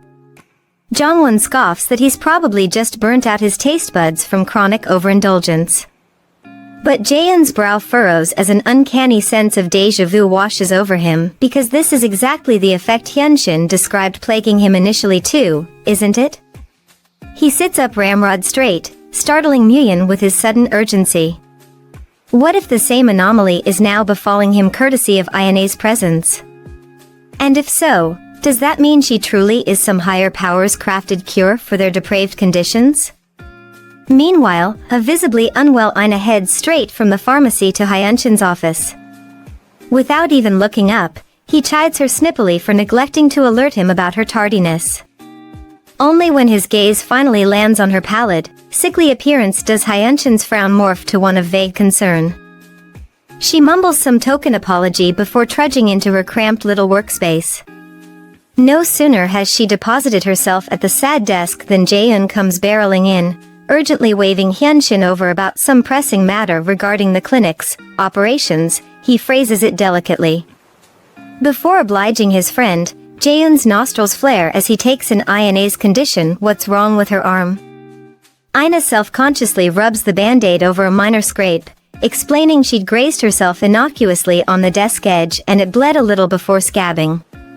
Muyin tenses almost imperceptibly, as if fighting some visceral impulse. Because as Aina mentions it already healing over, the pungent aroma of her blood suddenly floods the room in an intoxicating wave. Hyunshin follows Jaehyun's beckoning, leaving Aina to nurse her head in her hands as Muyin stares, visibly unsettled.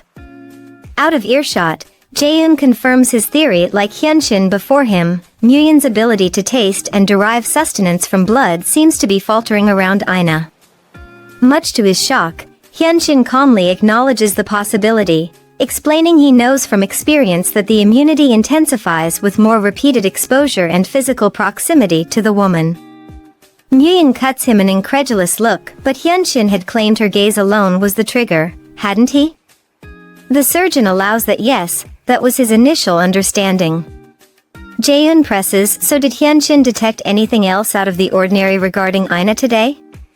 Scenting the air meaningfully, he points out that the reek of her blood seemed unnaturally amplified, even for such a minor injury.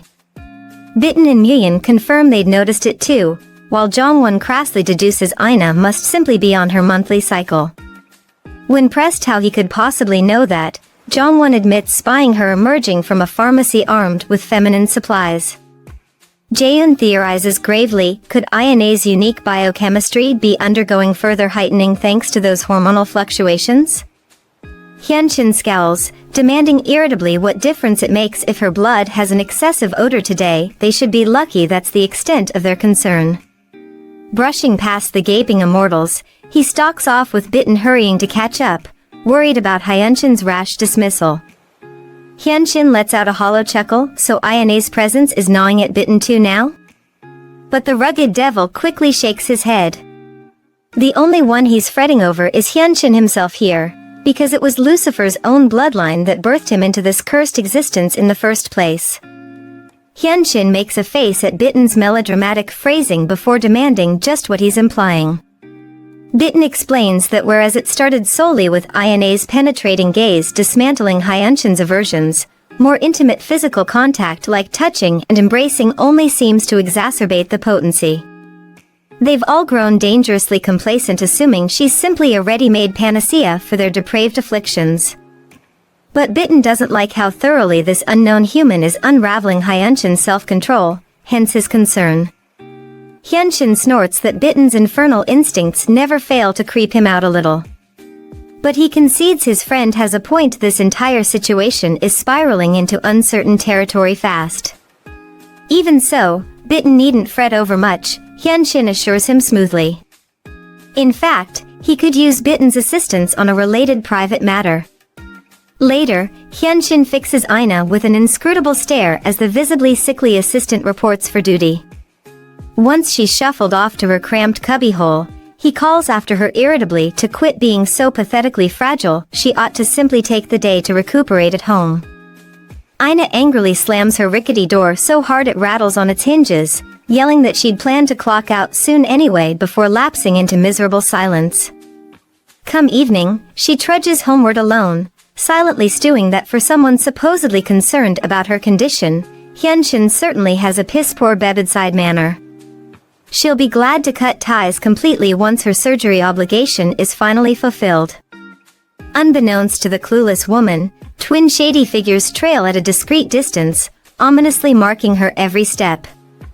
They eventually make their approach, one sporting a baseball cap inquiring if she can direct them to the DV clinic. Before she can fabricate an excuse, Capt Thug realizes he'd spotted her leaving the premises earlier, calling her outright bluff. In a cold panic, Ina bolts only to cramp severely, doubling over as the men advance.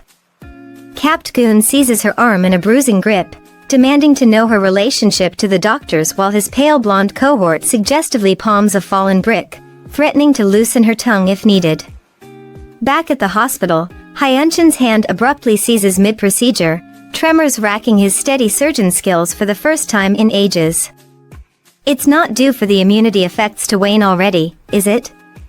He stares outside unseeing until a concerned nurse draws him back to the present moment. Meanwhile on the sidewalk, Blondie howls in shock and pain as a sleek feline form streaks from the shadows to rake his face with its claws. Bitten and Jongwon melt from the alley's inky depths, summoned to Ina's defense by Hyunshin's urgent request to guard her safety at all costs. Capt Punk whirls on the pair, demanding what their stake is. Jongwon simply points towards the nearby clinic, explaining coolly that this woman is their employee before ordering Ina to vacate, now. She hesitates, suggesting they call the police instead, but Jongwon assures her they've hired strong security to protect their premises, so she needn't worry if she leaves right this instant. As Ina hedges uncertainly, Capt Idiot makes an ill-advised lunge for her, only to find his path obstructed by Bitten's sinewy frame. Blondie's eyes narrow suspiciously. If they've got such elite protection, then who precisely are they dealing with? His insolent query falls stillborn as Jongwon lifts his gaze, eyes hemorrhaging to a lurid, demonic crimson. "Me," he growls, vampiric fangs descending. Ina shrieks, and just like that, both assailants turn tail, clearly outmatched. Much later, Bitten fills Hyunshin in grimly on the evening's events while he was preoccupied in surgery. "Someone made a play for Ina," the devil relays gravely, and from the marks adorning their attacker, this mysterious threat bears allegiances to Hell's nobility themselves. The devils convene in Hyunshin's office as Bitten relays the grave news one of their own tried using human pawns to make a play for Ina. They know this because the assailant left a distinctive hell-branded mark on his accomplice's flesh. When Jongwon confronted the cap-wearing goon about it, the thug immediately broke, babbling pleas to spare his life in exchange for silence. Little did they know someone, somewhere, simply flicked a switch, instantly detonating the poor sap in a gruesome spray of viscera over Jongwon's stunned face. Jaeun grimly identifies the lethal marking as the unmistakable signature of Asmodeus, the demon lord of lust and depravity. He can scarcely believe there are others of their demonic ilk lurking in Korea besides their circle. Just how did this rival become aware of Ina's existence, and why target her specifically? Bitten theorizes it's a convoluted ploy aimed at them, using Ina as leverage to issue some twisted ultimatum. Nguyen demands to know precisely which hellspawn they're dealing with, but Jongwon dismisses it as irrelevant. They can simply crush this arrogant threat. Jaeun cautions that the larger issue is Ina's safety being directly compromised now. All eyes turn to Hyunshin, who's trembling with incandescent fury at the thought of how narrowly she escaped harm. Without warning, the room starts quaking ominously as Hyunshin's mounting rage catalyzes a catastrophic outburst of power. The lights flicker wildly, plaster raining from fissures spiderwebbing the walls and ceiling. Nguyen bellows at him to get his tempter under control before he level-sold the entire building. As Hyunshin blinks, coming back to himself in the devastated office, Bitten quietly informs him he simply went on a bit of an unrestrained rampage there. Jaeun swallows hard, horribly reminded of the last time Hyunshin's furies were unleashed so unforgivingly, the incident involving the dark-haired beauty from the framed photo Ina discovered. As Bitten retrieves and replaces the fallen picture on Hyunshin's desk, the surgeon decrees that for now, they'll simply have to take extra precautions monitoring Ina's safety. "Not a single threat gets anywhere near her," are his final icy words before the meeting disbands. The next morning finds Ina perplexed to discover the entirety of the devilish crew loitering in Hyunshin's office space. When she asks what's going on, Nguyen breezes that they're simply strengthening the bonds of friendship. She then turns a confused look on Jongwon, wondering what became of the ruffians who assaulted her. He assures her breezily that their bodyguard saw them off in short order, no need to fret further. Eyeing Hyunshin next, Ina points out skeptically that he can hardly meet with patience with this rambunctious entourage underfoot. To her surprise, he reveals he's postponed all upcoming consultations indefinitely. She balks just like that, no issue? He arches a brow as if to say he's more than capable, unable to resist adding that if he can clear his schedule so easily, surely operating on her sooner wouldn't pose much difficulty either. With a last loaded look, Ina turns on her heel and shuts herself in her boxy office in a huff. By midday, drowsiness starts lapping at Ina's consciousness. Perhaps a coffee would perk her up. But she's barely made it 2 steps before Nguyen materializes at her side, politely inquiring about her destination as he falls into step. Come 3 p.m., her fraying patience finally snaps when their rowdiness becomes too distracting to focus. Flinging her office door wide, Ina loudly demands to know just what idiotic game they're playing, ordering Jaeun in particular back to his own damned workspace.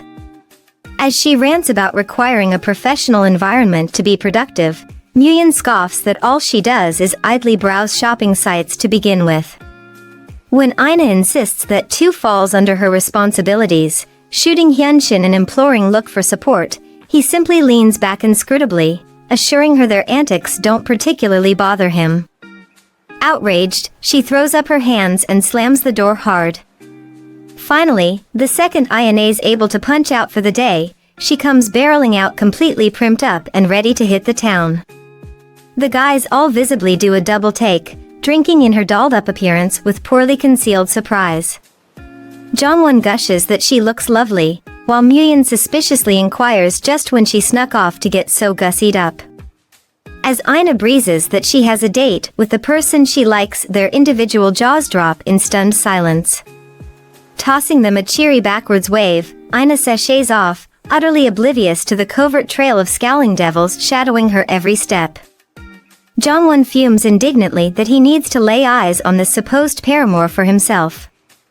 Look, he suddenly points. She's heading right into that bustling subway terminal, trailed by the usual crush of people.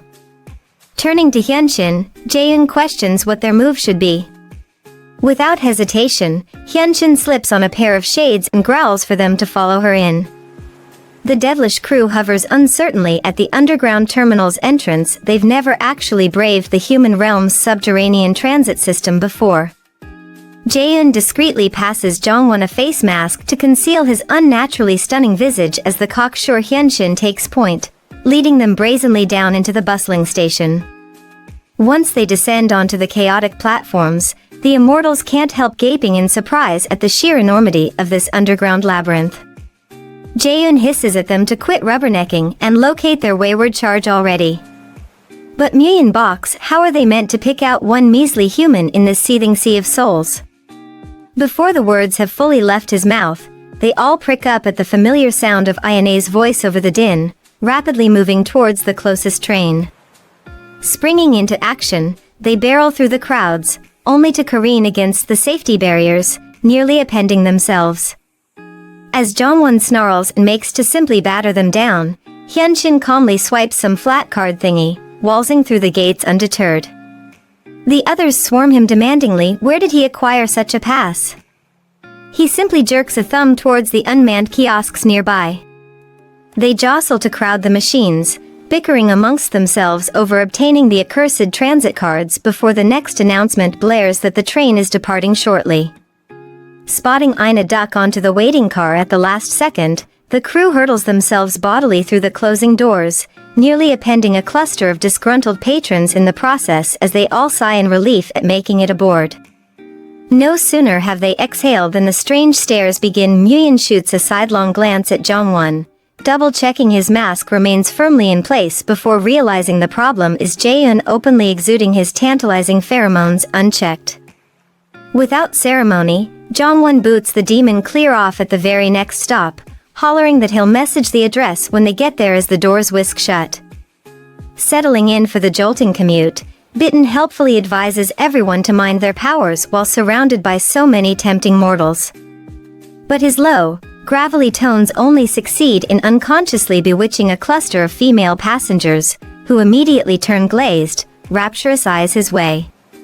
Muyun groans for him to shut his distractingly sexy mouth before he gets them mobbed.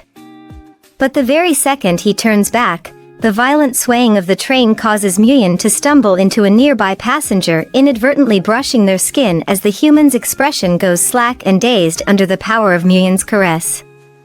Hyunshin openly seethes, lowly threatening to extinguish them all right there if they can't keep their unholy abilities on lockdown.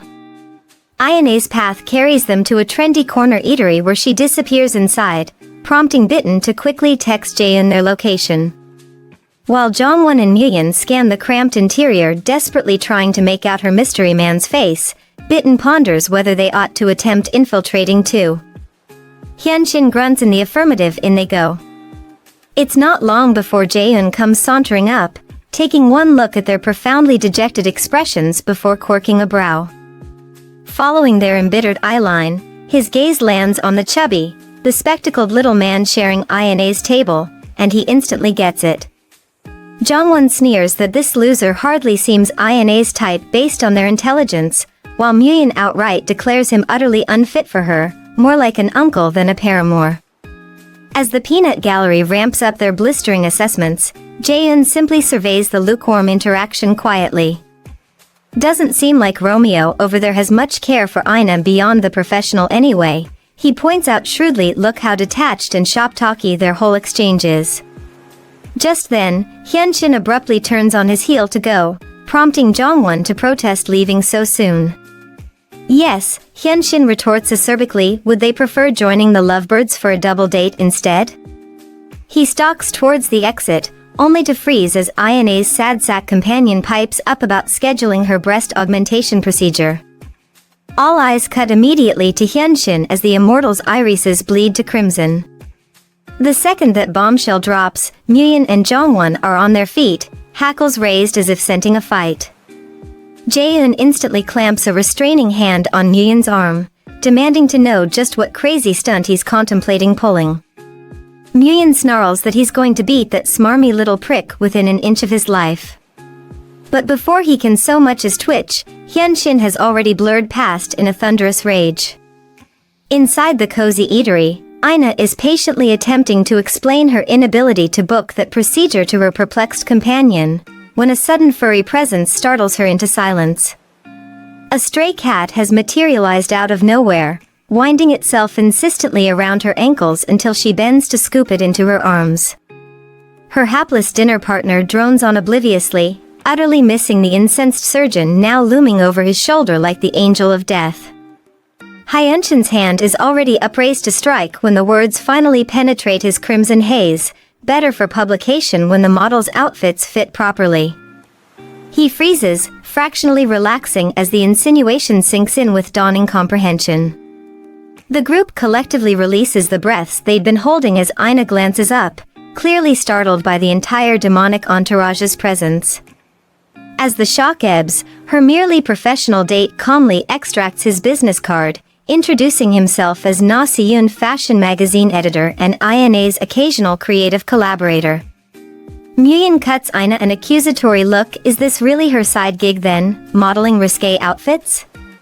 She shakes her head in a mixture of embarrassment and exasperation, admitting she primarily models for tame online retail catalogs with a very occasional luxury spread. Siyun shaws her modesty, bragging shamelessly that she's an elite talent. Her photoshoots consistently sell out product lines in record time. Muyun murmurs in realization, recalling how she dismissed her online shopping as part of standard duties around the clinic. Wait, but she'd also claimed to be off rendezvousing with that Juin character specifically. Ina rolls her eyes. Yeah, she'd simply told the little white lie she assumed they wanted to hear after grilling her so aggressively. Before anyone can unleash their indignation, Siyun jovially inserts himself, wondering if perhaps this dashing group of gentlemen would honor them by joining the meal. Then his hand accidentally brushes Hyunshin, and the devilish surgeon is instantly inundated with images of savagely wringing the meek human's scrawny neck until it snaps like a twig. An instant flare of blinding rage scorches through him, power swelling up to obliterate this gnat where he sits. Until he feels Ina's steadying touch, her gentle voice breaking through the bloody haze as she insists they accept Siyun's hospitality for now. Reluctantly acquiescing to her moderating influence, Hyunshin allows them to relocate to a larger table as their hapless host prattles on about how marvelously, supernaturally good-looking they all are. Once the awkward dinner is underway, Siyun leans in conspiratorially to ask if these happen to be Ina's medical colleagues she's always referring to. Jongwon squirms uncomfortably at the implication they might all live nearby before Siyun plows ahead, inviting them to trade personal contact info. Perhaps they could all get drinks sometime. The bristling immortal opens his mouth to issue a scathing rebuttal, only for Bitten to interject smoothly that they'll have to politely decline, for now, that is. Siyun immediately switches tacks, instead warmly offering Jongwon a wrapped candy with transparent intent to ingratiate himself. Muyun glowers at the Lilliputian man's clumsy machinations. Is he really trying to worm his way into their confidences on a pretext? But Jongwon is already perking up at the treat, jabbering excitedly about his love for sweets. As the odd dinner drags on, Jaeun inadvertently diffuses the simmering tensions simply by complimenting Siyun's exquisite taste in fine dining establishments. Seizing the opportunity, the fashion maven shares his passion for scoping out the underground culinary scene, much to the gourmand demon's delight. Soon, most of the group has been drawn into Seyun's charming web, chatting amiably as the tension steadily bleeds away. All except Hyunshin, that is, who sits in stony silence with arms crossed tightly over his chest, ignoring everyone. At one point, Ina prods him gently, is he not going to eat anything? Receiving no reply, she simply helps herself to his untouched plate with a dismissive shrug. After the meal, the group parts ways with their harmless new acquaintance on surprisingly cordial terms, even agreeing to reconnect for future dining adventures. As they trail off, Nguyen concedes reluctantly that perhaps mingling with regular humans every now and then isn't the worst thing in the world. Ina nudges Hyunshin meaningfully over his childish behavior, pressing him for the real reason they intruded on her date in such dramatic fashion. Rather than reply, Hyunshin simply leverages one of his infernal wishes to compel her into never asking about that particular incident again, leaving him with 4 remaining, he notes mentally. Instead, he deflects about it being the first time any of them have truly broken bread with an ordinary person before. And that social novelty, he admits gruffly, patting her head, was only possible because of her uniquely humanizing influence. Ina jerks away from his condescending touch indignantly. If he wants to thank her, she bites out, he can do so by nailing her surgery as promised. She's distracted from further argument as her phone starts jangling insistently. Digging it out, her eyes widen fractionally at the caller ID before lifting the receiver to her ear with patent hesitation. A smooth baritone rumbles down the line, "It's nice to hear your voice again after so long, Ina." The following day at the clinic, something seems distinctly off about Ina. She's uncharacteristically subdued, listless in a way that doesn't escape the demon's collective notice. Nguyen nudges Jongwon uncertainly, what's eating her? The little hellion simply shrugs, wondering aloud if their favorite human is feeling under the weather again. As Nguyen's gaze drifts to Hyunshin's darkened office door, a faint scowl mars the doctor's usually inscrutable features too. He gets the distinct impression that whatever stormy atmosphere has settled over the premises, it's inextricably linked to some unspoken tension between their 2 key players. The previous evening's little confrontation replays in Nguyen's mind. While Ina had been engaged on the phone, trying to process Juwon's surprise homecoming as her first point of contact, Hyunshin had abruptly materialized at her side. Grasping her hand possessively, he'd announced loudly enough for her caller to surely overhear that he would personally escort her home for the night. Juwon's voice had grown deceptively mild over the line as he queried whether Ina happened to be otherwise engaged with someone at the moment. But she'd instantly recoiled from Hyunshin's grip, assuring her beloved in clipped tones that no, she most certainly wasn't. Back in the present, Ina scrolls listlessly through some mindless retail therapy, her thoughts inevitably turning to analyzing Juwon's premature return from overseas. Had he simply powered through his commitments to rush back early for her?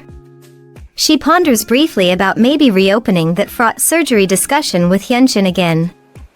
But his entire blustering entourage seems to be lurking in particularly close quarters today, so she dismisses the idea for now. Her stray musings don't escape Nguyen's notice though. He calls out to Hyunshin pointedly about this whole surgery business Ina seems so preoccupied over, and just what's her relationship to this Juwon person anyway? When the prickly surgeon simply grunts for Nguyen to get lost, the nosy demon persists undeterred. Is he pressuring the poor woman into some extreme cosmetic procedure against her will? Before Hyunshin can unleash his ire, a nurse raps politely at the door. It's nearly time for his next surgical rotation, she reminds him crisply. With a curt nod towards Nguyen to vacate his space immediately, the doctor sweeps out without so much as a sidelong glance at Ina. He can already feel the blood-borne queasiness building just from being in her vicinity too long.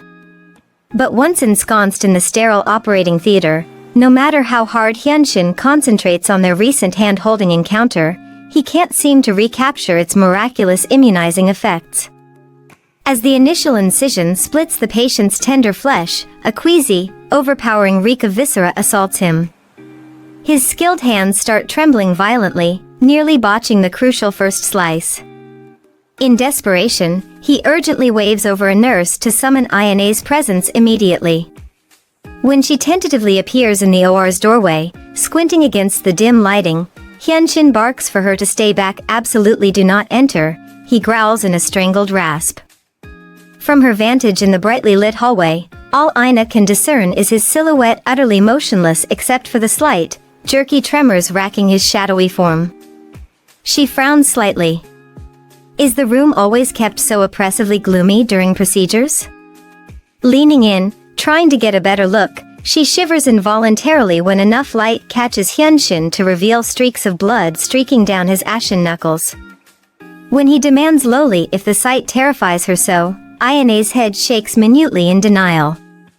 But he presses on sadistically, reminding her in gruesome detail of the sheer physical trauma her own surgery will entail, assuring her it'll hurt far worse than this measly little cut. Her gaze flicks instinctively to the jagged, gory incision.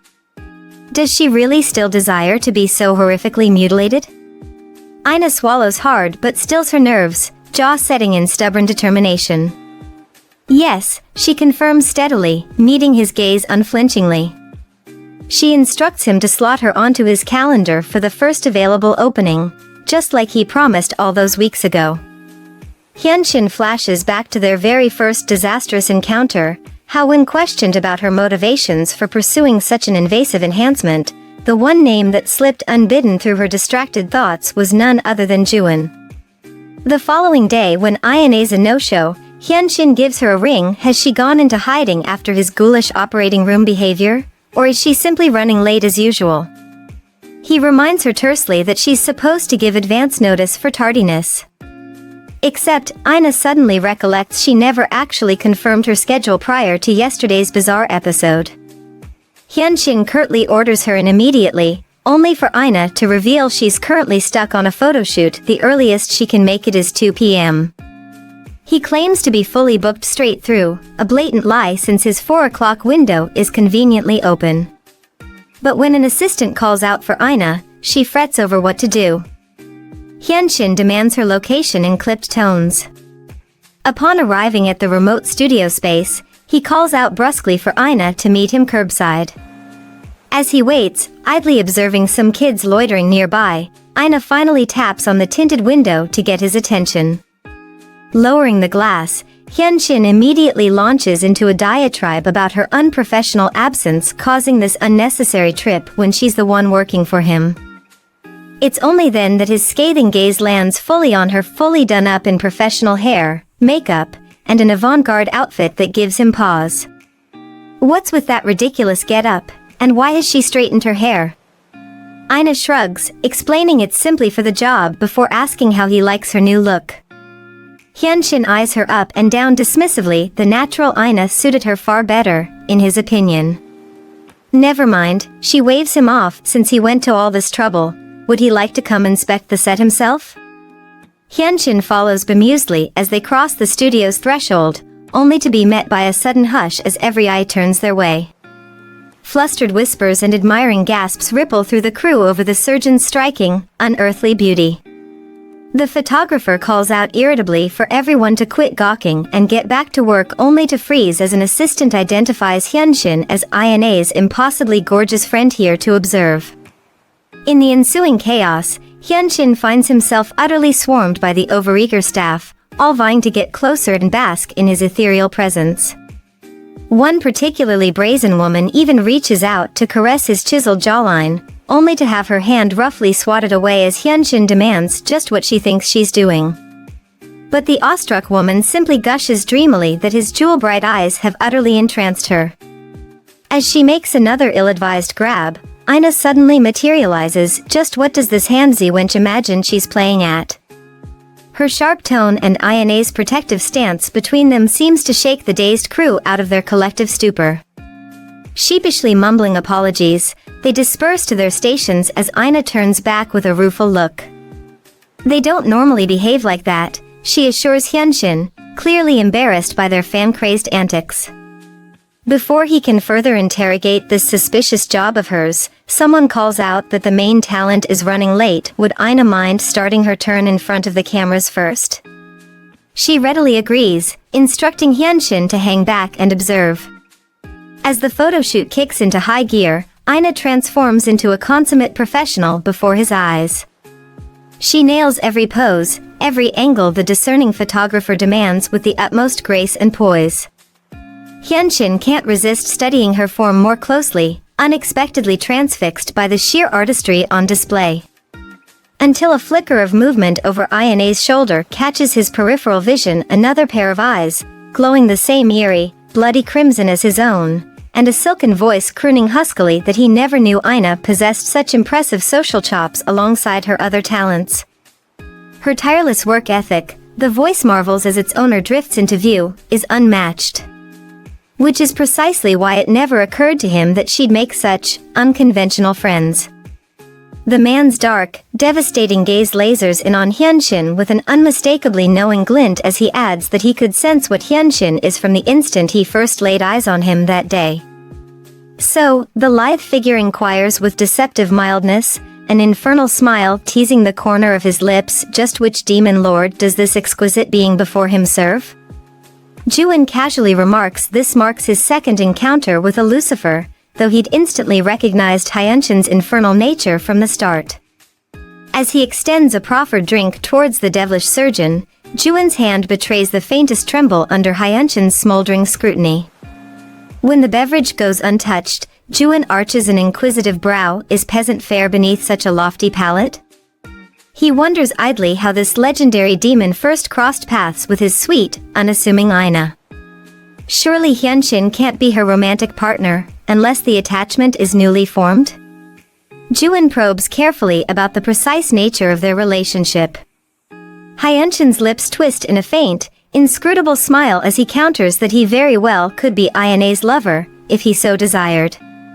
The mere suggestion visibly wrongfoots Juin for a beat before he recovers with an incredulous chuckle.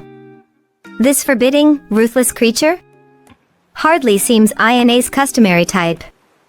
As Hyunshin's eyes narrow dangerously, silently commanding the impertinent devil to watch his tongue, Juin feels his own heart stutter in a fleeting frisson of primal fear.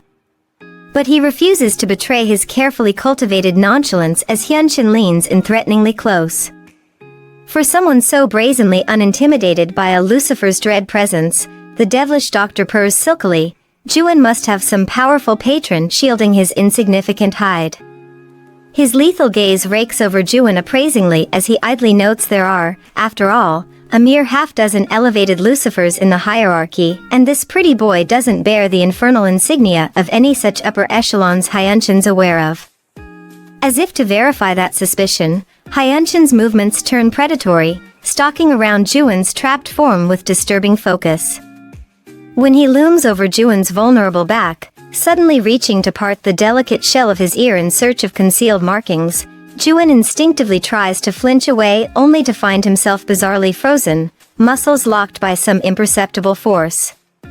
At that precise moment, Ina reappears on set, obliviously shattering the tense tableau as she greets them both warmly. Flustered, Juin hastily raises one hand to shield the back of his exposed neck and ear in a carefully casual gesture as he silently prays Hyunshin didn't catch a glimpse of any damning insignias. Ina remains utterly clueless to the undercurrents swirling around them as she introduces her beloved and her new friend she happened to meet by chance. Hyunshin barely contains a derisive snort at her innocuous phrasing, only to snap to high alert as the words Juin finally registers. So this pretty face is her much-vaunted paramour in the flesh. As Juin compliments Ina's poise and work ethic during the photoshoot, gently tucking a stray lock of hair behind her ear in an achingly tender gesture, Hyunshin's blood simmers, realizing he's not simply in the presence of a random devil, but whatever unholy courtship this particular specimen is up to with Ina. When she expresses a hint of self-doubt over her performance, Juin passes her his refreshment smoothly, pressing the glass into her hand with clear intent to ingratiate himself further. As Ina eagerly sips away, Hyunshin levels a murderous glare at the smirking devil. He knows full well whatever placid vices he tries plying her with will have zero effect. Sure enough, when Juin invites Ina out for a private supper to properly celebrate his return to Seoul, she visibly hesitates, worrying her lower lip as she weighs her response carefully. For Hyunshin realizes with dawning unease that unlike Juin's harmless wiles, Ina's apparent imperviousness leaves her judgment utterly unclouded, her consent unassailably authentic. Just as he tenses in dreadful anticipation of her acquiescence, Ina declines with a polite but firm refusal she still needs to report in at the hospital later this evening. As Juin brushes past Hyunshin shooting one last, unreadable look over his shoulder, the words ghosting from his smirking lips prove that single small mercy was no blessing at all. Until next time, Lucifer. Outside by Juin's sleek town car, Ina hesitates, recalling how Hyunshin had simply stood frozen after her refusal like a statue utterly at odds with the bustling activity swirling around him. He must have come all this way solely for her sake despite his distaste for crowds. Feeling a pang of guilt, she pivots back to offer Juin an apologetic rain check for dinner another time before hurrying inside, ignoring his attempts to stall her. Once she's gone, Hyunshin broods darkly to himself. He's certain now there were distinct markings behind Juin's ears, twin crossed lines burned into the delicate flesh. The less highborn a devil's pedigree, the higher their chances of leaving such obvious insignias on their corporeal forms as they find containing their base impulses increasingly challenging. Which means this self-professed admirer dogging Ina's steps is amongst the lowest, most uncontrolled demonic rungs, precisely the worst kind she could attract. So absorbed is Hyunshin in his dire contemplations that he nearly startles when Ina suddenly reappears, breathless and flushed. She blurts out an explanation about not wanting to be late for her shift before the words catch in her throat, gaze dropping to the modest meal clutched in her hands. Despite her earlier assurances, her treacherous stomach decides that's the perfect moment to gurgle loudly in protest. Tamping down an uncharacteristic flicker of amusement, Hyunshin simply herds her over to the bench he'd observed the children occupying earlier. As Ina settles in and tucks into her sandwich, she mentions offhandedly that Juin is the man she's been so hung up on all this time. Had Hyunshin managed to catch that little detail yet?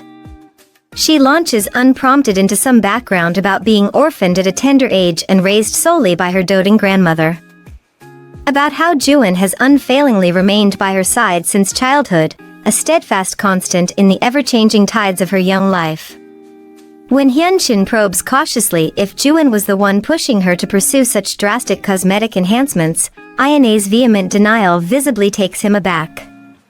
No, she hurries to explain Juin's never even been made aware of her romantic interest, unrequited or otherwise. It's simply that he's always, ever since they were kids, been surrounded by objectively stunning people, models, celebrities, that entire fatally gorgeous stratosphere. And deep down she harbors this gnawing anxiety that one day he'll realize just how painfully plain she is in comparison and finally, inevitably leave her behind. Ina knows it's a childish, insecure notion, but it's haunted her for so long she couldn't help indulging a tiny spark of hope. What if undergoing some minor refinements could be her chance to be perceived as beautiful too? To be seen as more than just his oldest friend constantly underfoot? For a long moment, Hyunshin simply observes her polished profile with an unreadable expression. Finally, he allows that being special isn't some universal ideal to aspire towards, but in his unique case, her very existence is remarkable because it's actively saving him from succumbing to his own monstrous impulses.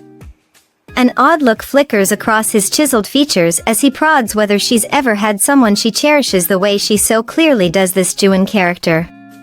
When Ina points out the contradiction, what about the woman from his apartment, the one in that framed photograph? Hyunshin's head whips around in shock. How could she possibly know about that?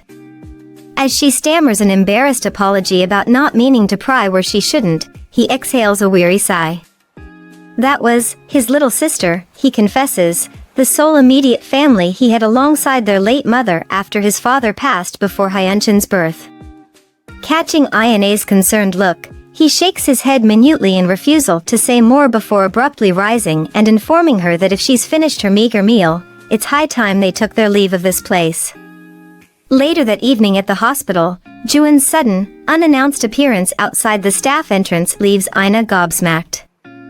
As she demands just what he's doing there and how he even tracked her down, he deflects that he simply felt too guilty shuttling her off without a proper catch-up over dinner after his return. Not only that, but her friend Seyun happened to let slip about Ina's rather unique professional setting. Before Ina can stammer an excuse over her lack of transparency, Juwon waves it off breezily, who are her lurking friends glowering daggers at his back from the shadowy alcoves. As the other immortals bristle, realizing they've been clocked, Juwon flashes them a brilliant smile and tosses off a casual greeting utterly devoid of fear. Outside the hospital, Juwon insists Ina wait for him in the idling car before turning to address her coworkers. They should probably have a little chat, just the men. As he lights up a cigarette with an insouciant grin, he wonders out loud who precisely they all are. Jongwon instantly bristles at the demand, aggressively spinning it back on the interloper to reveal his pedigree first. Juwon's eyes glint with dark amusement as he takes in the pugnacious demon's youthful countenance, remarking that his choleric temper unmistakably marks him as a classic satanic breed. Furious, Jongwon snarls at him to quit stalling and identify his own unholy classification. Only for Bitten to caution Riley that by losing his composure so readily, Jongwon's basically proving the dandy's point about his childish lack of discipline.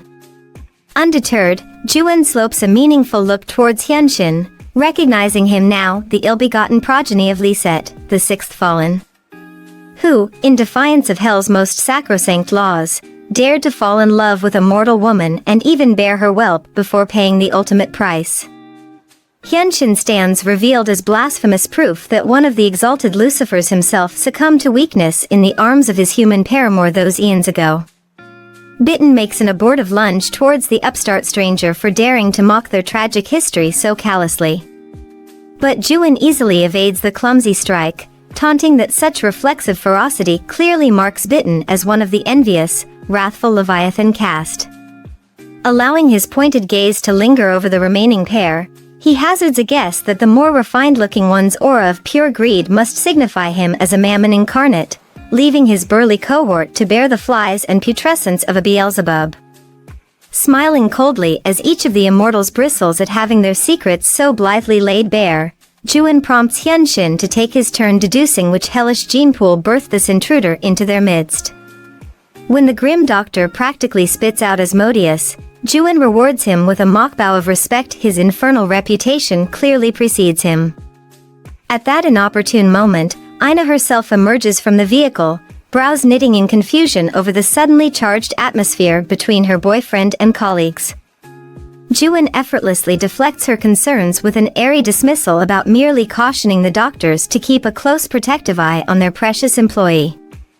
When Ina scoffs that she's hardly some helpless fawn requiring constant chaperoning, Juwon simply slings one arm around her shoulders disarmingly. No need to spoil their evening anymore with such tedious business, he soothes as they stroll towards the car's open door together. But at the last second, he turns and blows the gaping demons an exaggerated wink over Ina's head, immediately after raking her silken strands aside to expose the exact same sinister emblem that had marked the thugs who assaulted her earlier, seared into the delicate skin of her nape. As stunned outcry erupts from the gawking immortals, Juwon simply bundles Ina inside before sliding behind the wheel, tossing one final taunting smirk over his shoulder as the vehicle peels away. Bitten has to physically restrain a violently thrashing Jongwon from giving reckless pursuit as their nemesis vanishes around the corner.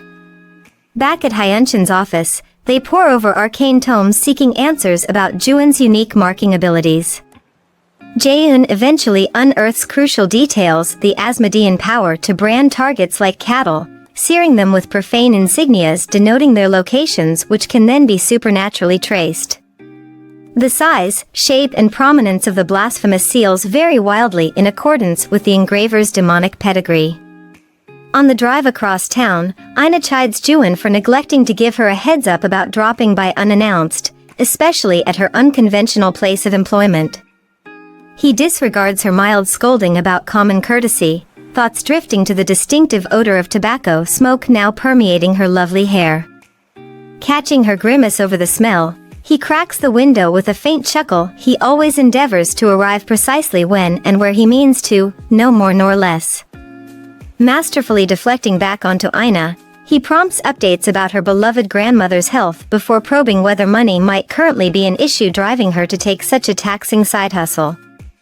Because the monthly allowance he remits should be more than enough to cover her modest needs, never mind the frivolous gifts and indulgences he showers her with constantly. Ina huffs inwardly that he still treats her like a child sometimes, while outwardly assuring him that the job aligns with her personal interests and she hasn't even touched the obscene sums he regularly deposits for her.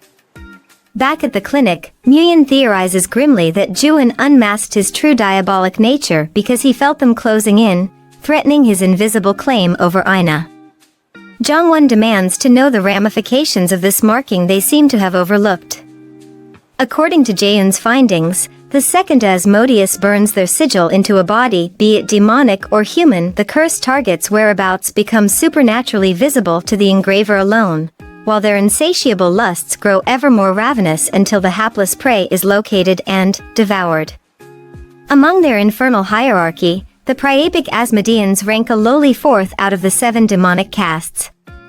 Where Hyunshin rates in the uppermost Luciferian stratosphere, Jaeun the second tier of powerful radicals, Nguyen and Jongwon the brutish tertiary behemoths, even bitten out distances his vulgar kindred among the slobbering leviathans still mired in the fourth, animal depths of craving. Only the piggish Asmodeus like Juin exist on the same primal continuum. Hyunshin's brow darkens thunderously. He realizes now Juin must have seized the opportunity to corrupt Ina with his foul branding when they'd been briefly alone during that photo shoot. Nguyen asks what precisely triggers the curse's nullification. Jaeun hesitates fractionally before delivering the grim verdict. For a lesser demon like their attacker, the fatal enslavement only ceases upon either death, or a sanctifying kiss pressed directly over the offending mark by one of their own sacred nobility. The nauseating implications aren't lost on Hyunshin or Nguyen, both of whom look utterly grave. Meanwhile, apropos of nothing, Ina suddenly jolts as if struck directly across from Juin at their intimate corner table. When she recovers sufficiently to respond to his inquiring look, the words feel like a physical slap to the face. He's just suggested, with maddening casualness, that after this romantic meal, perhaps they should retire to his place for the remainder of the evening. Ayane's mind is racing as she stands in Juin's house, memories flooding back. All those times she'd asked to visit, only to be met with flimsy excuses. Now here she is, and the reality is jarring. Don't you want to be here? Juin's question hangs in the air. Ayane is so stunned she doesn't even notice her phone buzzing with Jaeun's calls. It's not that, she manages, her eyes wide. It's just surprising. Meanwhile, the search party is in full swing. Jaeun's behind the wheel, phone pressed to his ear as he updates Jongwon. No answer from Ina, he says, frustration evident. I'll keep trying. In another car, Nguyen's kicking himself. How did he miss the signs? Juin's devilishly good looks should have been a dead giveaway. Jongwon's impatience is palpable. Are we close yet? Just then, Nguyen's phone pings. It's Yulchi, an upper-class contact, with an address. His face lights up, networking pays off. Another ping. Yulchi's found 4 houses under Juin's name. She's sending the addresses but wants some of Nguyen's time in return. Fair trade, he thinks. 4 houses? Nguyen blurts out, shock rippling through the car. Jaeun's mind is racing. They must have finished dinner by now. Where could they be? A thought strikes him. Has anyone heard from Hyunshin? Where'd he run off to? Nguyen takes charge. I'm sending each of you an address. Check it out and call me the second you find Ina. There's 1 address left over. We'll just have to guess, Nguyen says, flooring the accelerator. Back at Juin's, Ayane's world is tilting. A lipstick-stained note catches her eye, another woman's number. As Juin starts talking about some gift, something in Ina snaps. What am I to you? The question bursts out of her. Juin's reply is smooth as ever. My dearest Ina, my princess. But it's not enough. Ayane's trembling now, tears threatening. Are you even serious about me? You didn't even call when you came back early. I was waiting, desperate to hear from you. The tears are falling freely now. Do I mean anything to you at all? And then, a curveball. Juin asks her to be his girlfriend. As he wipes away her tears, his question hangs between them. Will this be enough to prove how much she means to him? Later on, Jongwon's trying to eavesdrop through the door of one of Juin's apartments. Muyin asks if he can hear anything, and Jongwon mentions hearing some intimate noises from a couple inside. This gets Muyin all worked up, and he's about to break down the door when Jongwon tells him to chill and use his powers instead. But Muyin explains he needs to see what he's dealing with first. They're debating busting in when Jongwon asks if Muyin can handle it if Ayane's really in there. Muyin's not sure how they'll check, but Jongwon's got an idea. They head up to the roof, where Jongwon starts walking on the wall, a neat trick all devils can do. Muyin's hesitant, worried about messing up his clothes, but eventually follows Jongwon's lead. They make it to the 25th floor and hop onto Juin's balcony. The noises are clearer now. Muyin uses his powers to open the curtains, and they spot Juin getting cozy with someone.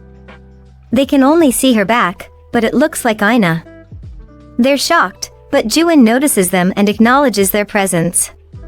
They burst in, yelling, but freeze when the woman turns around. It's not Ina. Juin smoothly gets rid of the woman, then asks if they're leaving soon. Muyin's fuming, wondering if Juin thinks they're here for a chat. The more Muyin looks at Juin, the more he hates him.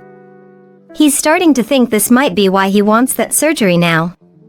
Juin comes across as a flashy player, flirting with anyone. When Juin winks at them, it just makes them angrier. Muyin's had enough. He tells Juin he's leaving because it's gross to stay any longer, but warns him it's not over. As he's about to leave with Jongwon, Muyin stops at the door. He tells Juin that while he wouldn't ask a devil to control himself, Juin's picked the wrong person to mess with. When Juin asks for clarification, Muyin tells him to quit messing around with Ina before slamming the door on his way out. Meanwhile, Ayane's reaction to Juin's girlfriend proposal isn't what he expected. She wipes away her tears and questions if that's really his answer, catching him off guard. As she walks away, she says she'll pretend she never heard it. Later, Juin sits on his couch, smoking and replaying the disgust in Ayane's eyes, a look he's never seen before. He feels like the worst person in her eyes and closes his eyes, thinking about how uncertain his future is. At the same time, Hyunshin is ignoring Bitten's calls while standing in front of the subway station. He's wondering why he rushed there and realizes he's wasted too much time. He needs to find Ina ASAP. He's conflicted about his motivations, questioning if he's looking for her to fix his own flaws or if he should just let her go and pretend nothing happened between them. It starts raining, sending everyone running for cover except Hyunshin. Suddenly, Ina appears, sheltering him with her umbrella. He's shocked to see her, and she explains she was at the hospital. She offers to walk him to his car, and on the way, he asks about Juin, but she doesn't respond. At his car, he offers to drive her home, but she suggests having a drink instead. They end up at her apartment, which Hyunshin finds small but doesn't say anything. He's hesitant to drink, claiming he needs to drive, but in reality, alcohol doesn't affect him because he's a devil. They drink anyway. After a few bottles, Hyunshin takes a glass from a drunk Ina, pointing out that she's drinking alone when they were supposed to drink together. Ina starts talking about one-sided love, describing the anxiety and feeling of being the only one who cares. She shares her fear of abandonment, linking it to losing her parents young. As Ina gets drowsy, Hyunshin quickly prevents her from hitting her head on the table. While she cries her heart out, he quietly admits that he understands how she feels.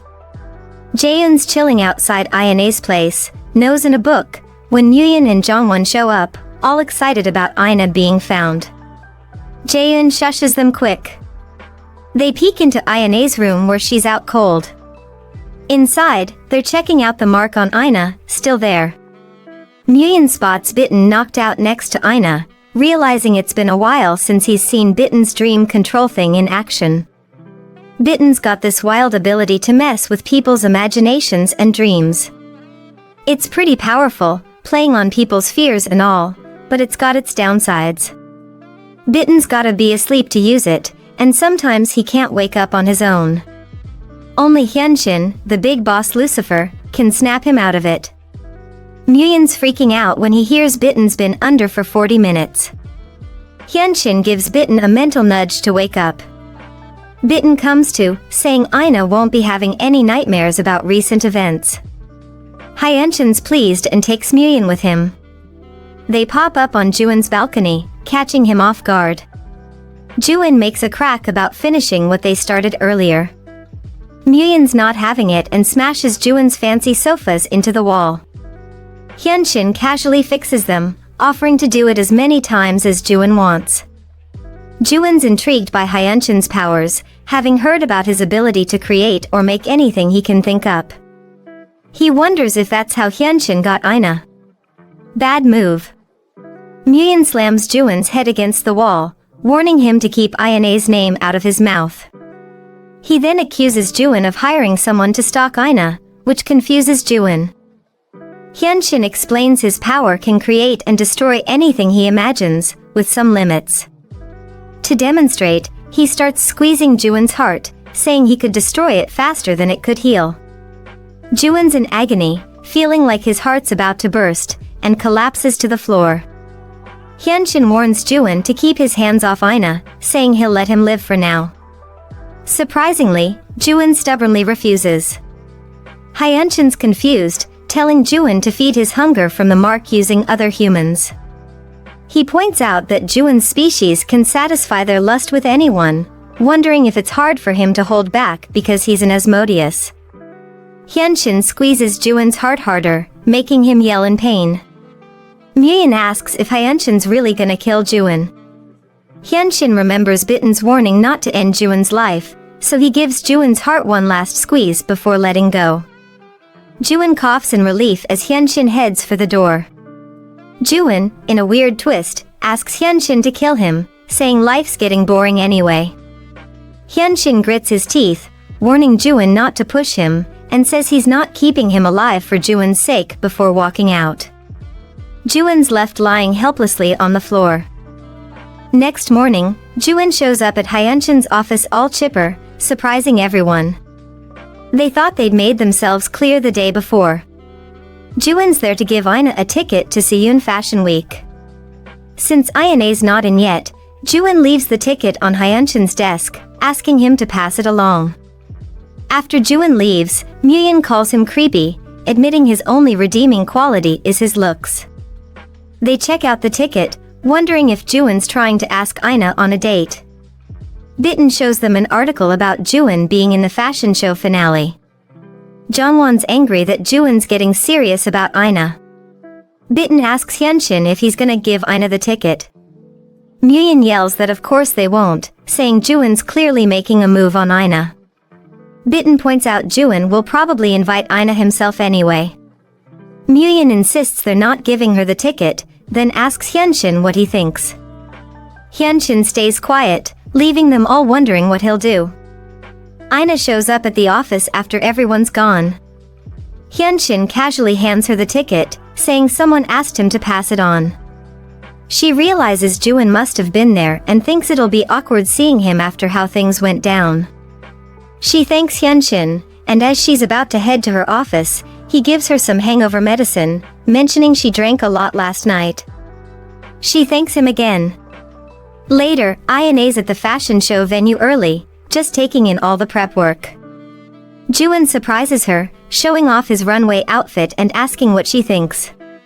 She says it looks amazing and wistfully mentions how cool it'd be to walk the runway herself someday.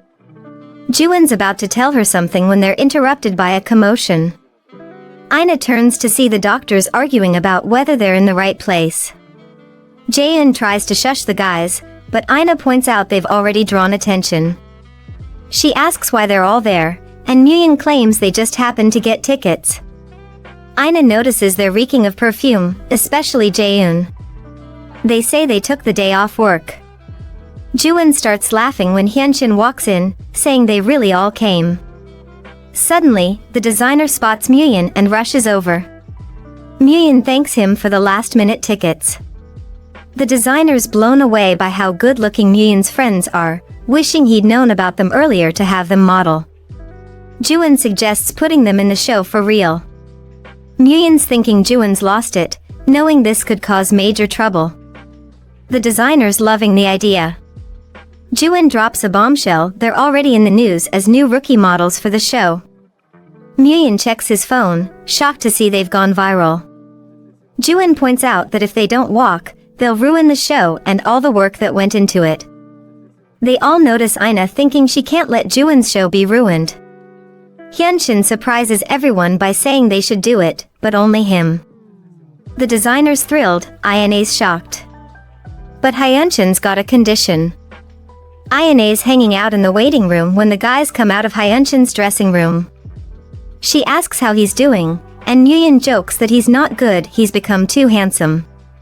He starts going on about needing to cover Hyunshin's face or turn off the lights when he hits the runway. Ina's curious why Hyunshin agreed to do the show. The guys all think it's because of her, but they keep that to themselves. Instead, they suggest heading to their seats, with Jaeun wondering if Hyunshin's really okay with this. As the show's about to start, the crowd's buzzing about Juwon and the new models. Bitten's a bundle of nerves, but Ina gives his hand a reassuring squeeze. He finds himself lost in her eyes. Earlier, in Hyunshin's dressing room, Muyun had asked him why he was doing this. Hyunshin played it cool, saying it was a chance to have Ina owe him one, why turn that down? Bitten warned him about the risks of making eye contact with anyone during the show. Hyunshin brushed it off, saying he'd only be looking at Ina anyway. Now, as Hyunshin struts down the runway, he's laser-focused on Ina. He stops right in front of her, catching everyone off guard. The backstage crew is freaking out, wondering what he's doing. Ina's locked in a staring contest with Hyunshin, her heart pounding. He tells her it might just be alright, leaving her confused. Meanwhile, the backstage crew is yelling for the model to come back, when someone notices a strange guy has crashed the stage. The crowd's buzzing, trying to figure out who this random guy is that just jumped on stage. Hyunshin's thinking how he planned to only look at Ina, but of course, things never go smoothly. He tells the guy to get lost, but the dude's not having it. He's all about getting his hands on pretty things, and Hyunshin's his new target. Hyunshin turns away quick, but it's too late. Everyone's seen his eyes and they're instantly smitten. The whole place goes nuts, with people jumping up, saying they want Hyunshin. Bitten's ready to jump in, but Muyun holds him back, saying they'll only make things worse. Muyun promises to use his powers if things get out of hand. A woman leaps on stage, charging at Hyunshin. He's frozen, mentally calling out to Ina. In a flash, Ina grabs Jongwon's hat, jumps on stage, and yanks the woman away. She slaps the hat on Hyunshin's head and tells him to run.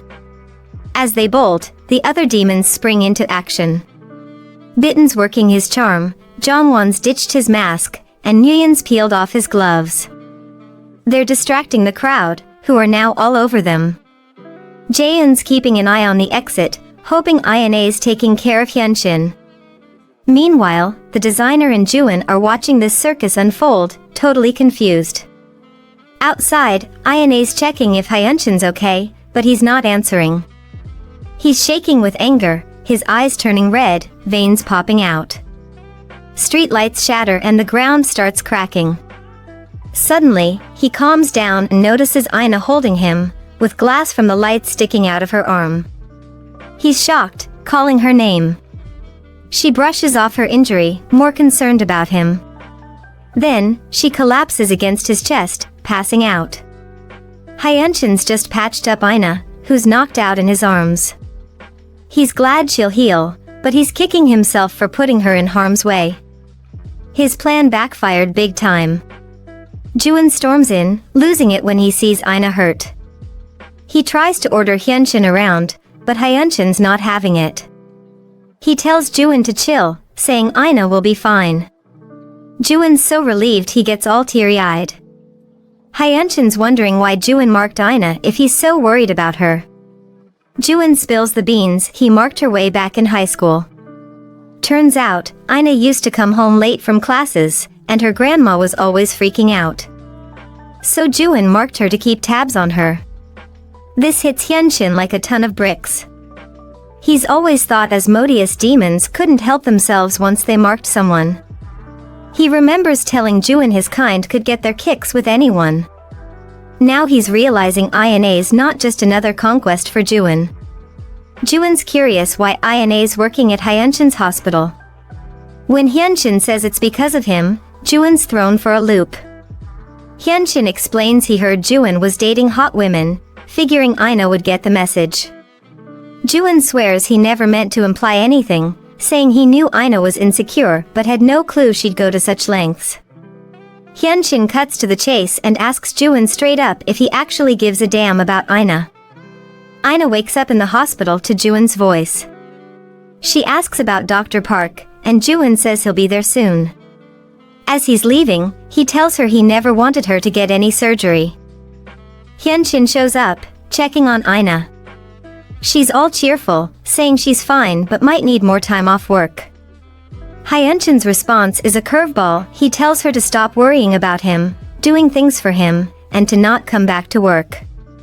INA's thrown for a loop.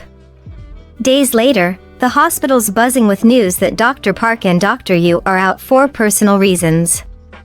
The guys are hanging out in Hyunshin's office, wondering where he and Bitten have disappeared to. They've tried calling, but no luck. INA's also MIA, saying she's on vacation. Jongwon's losing it over a video game, complaining he's bored. Suddenly, 3 women barge into the hospital, claiming they work there. They end up in Hyunshin's office, catching the guys off guard. Meanwhile, INA's chilling in her PJs at home, scrolling through texts from the doctors. She's frowning at one from Hyunshin asking where she is. She remembers his condition for doing the fashion show lunch with her afterward. Now he's acting all distant, telling her to back off. She thought they were getting closer, but now she's not so sure. She decides she needs to see him face to face and get some answers. A few hours later, Ina storms into Hyunshin's office, yelling about a broken deal. Everyone in the room, including some new faces, turns to stare. A stunning blonde asks Ina who she is. Ina's there for Hyunshin, but can't help noticing how gorgeous this woman is. The blonde gets up close, asking what Ina wants with Hyunshin. She calls Ina cute and reaches out with a glowing red hand, asking for her name. Ina tells her, and the woman calls her a good girl. Suddenly, Muyin yanks the woman's hand away while Jaeun pulls Ina back. Muyin tells the woman it's time to go, calling her mom. Ina's jaw drops. Muyin's mom gives him a look, says she's made herself clear, and leaves it to him. A green-haired woman tells the guys to say hi to Bitten for her before following Muyin's mom out. Ina learns from Jaeun that was Bitten's mom. Muyin asks a dark-haired girl why she's still hanging around.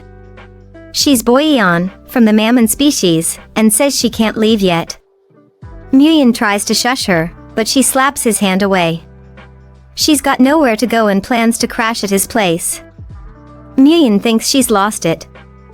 Ina turns to Jaeun, asking where Hyunshin is. Jaeun breaks it to her that Hyunshin hasn't been showing up to work for a while now. Hyunshin's chilling in his apartment, thinking back to his chat with Juin. Juin had said he's known Ina forever and seen it all, even stuff Hyunshin missed. He likes Ina and wants her happy, which is why he thinks she shouldn't be with Hyunshin. Juin pointed out that for devils like them, protecting their own kind comes first. They can't have kids with humans, it'd kill the devil parent. With only 5 Lucifers left, Hyunshin's kind is extra touchy about keeping their bloodline going. Juin asked if Hyunshin had thought about how much pain a human would go through after having a Lucifer's kid. He said Hyunshin knew better than anyone that he'd end up like his dad, leaving Ina miserable. Those words got Hyunshin so mad he caused a blackout in his building. He fixed the mess and brought the lights back just as a woman walked in. She called him son and said it had been a while. Turns out, Hyunshin's dad, the sixth Lucifer named Lee-sent, fell for a human and had a kid, breaking all the rules. He died for it, leaving his family behind. Hyunshin asks his mom why she's there. She says his phone was off, so she came to check on him. He realizes his battery's dead and apologizes. She tells him he's getting more like his dad. Hyunshin glares at her, warning her not to bring up his father. He quickly looks away, and she asks if he still has trouble making eye contact. She reminds him it doesn't affect her, she's seen his eyes since he was little. When he stays quiet, she asks if he's still blaming himself for what happened to Hyuna. Hyunshin repeats the question, saying it's clear he ended Hyuna's life. Hyuna was his half-sister, born 4 years after his dad died. Devils hit their time awakening at 15, getting their mature form and control over their powers.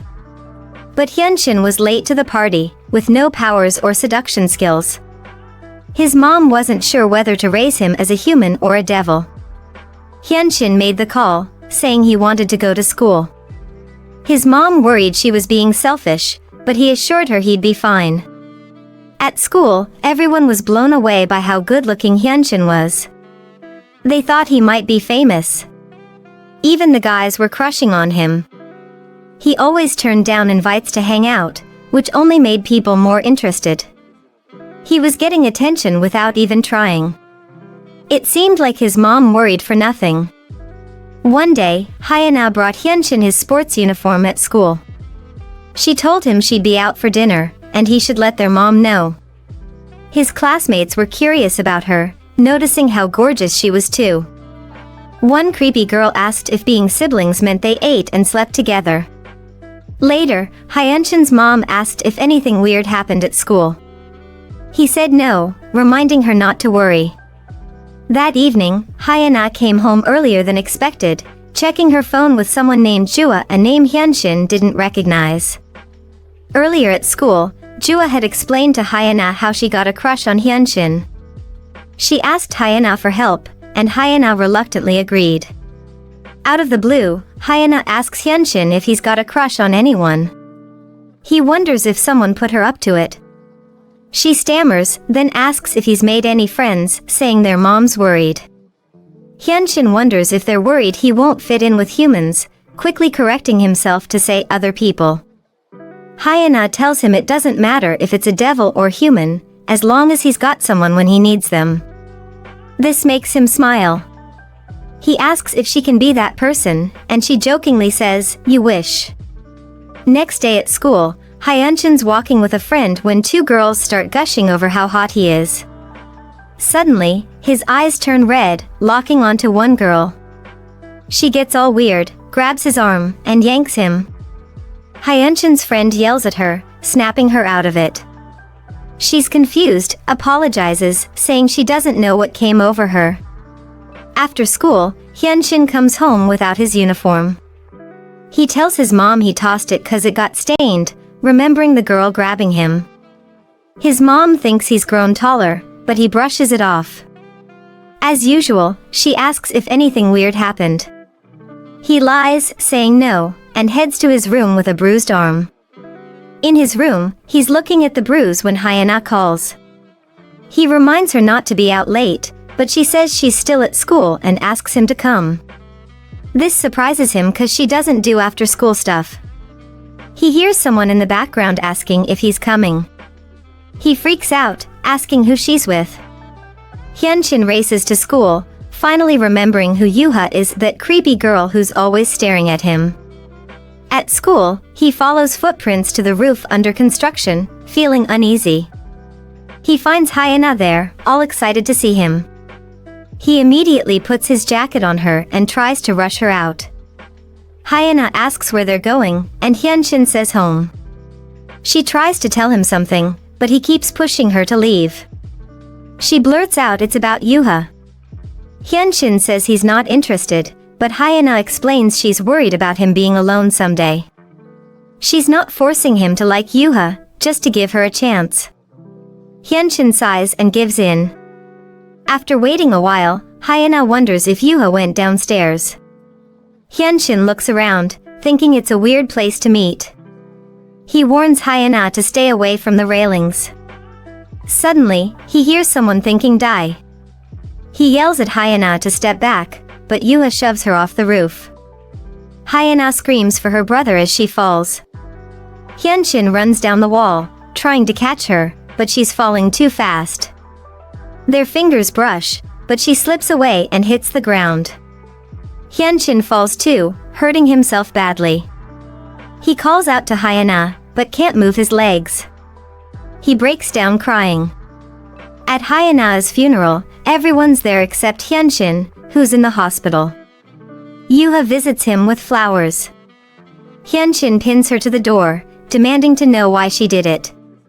She says it's because of him. She couldn't stand how he only smiled at Hyuna. Her eyes are red as she vows to kill anyone closer to him than her. Hyunshin realizes it's all his fault. Yuha starts raving about his eyes, saying they're like a lake or jewel. Hyunshin, horrified, jabs his own eyes. This snaps Yuha out of it. She looks at him in horror, his eyes bleeding, and runs out screaming that he's a monster. Back in the present, Hyunshin tells his mom he should have never tried to fit in with humans. He hates people who stick their noses where they don't belong, trying to help others, and those who risk it all for love. He thinks maybe he could keep Ina close, remembering how he fired her. He says devils belong in their own world, but his mom grabs his hand and says no. After Hyuna died, Hyunshin's mom took him to a demon school. Even though he was 20 and hadn't hit his time of awakening, they let him in. The principal said it'd be tough for Hyunshin to control his powers after what happened to his sister, and living in the human world would be a struggle. But with all the different devil species at school, he'd adapt better to their world. While the principal talked, young Nguyen and Jongwon peeked through the door, but ran off when the principal offered to show Hyunshin around. Hyunshin's mom tried to follow, but the principal stopped her. He told her not to visit Hyunshin at school or his dorm, whispering something about hungry devils. Hyunshin telepathically ordered the principal to back off, shocking him. The principal apologized, thinking Hyunshin must be licensed kid to be so strong without his awakening. As Hyunshin left, his mom called out. He cut her off, saying this was his idea and the right thing for both of them. Without looking back, he told her to take care. His mom reached out, hands shaking. Now, she tells Hyunshin she wanted to stop him then, to tell him Hyuna's death wasn't his fault. Hyunshin's mom thought he'd leave soon after Lee sent, cause he looked so much like his dad. When Hyunshin said he wanted to go to a devil school, she lied to herself, thinking it was better for him than staying with her. She tells him she just wasn't strong enough to keep him close. After she leaves, Hyunshin sits there, thinking about her last words, "Don't hold back so much in life." He gets a text from Jaehyun saying Ina came looking for him. Next day, Hyunshin's sitting in his car outside Ina's place. She rushes out, and he calls to her. When she doesn't answer, he grabs her hand. She turns, tears streaming down her face. She's in a rush, can't find a cab, and says they'll talk later. He grabs her shoulders, yelling at her to calm down and tell him what's up. Turns out her grandma collapsed. The docs want to run tests, maybe do surgery. Ina's freaking out. Hyunshin asks which hospital, then tells her to get in his car.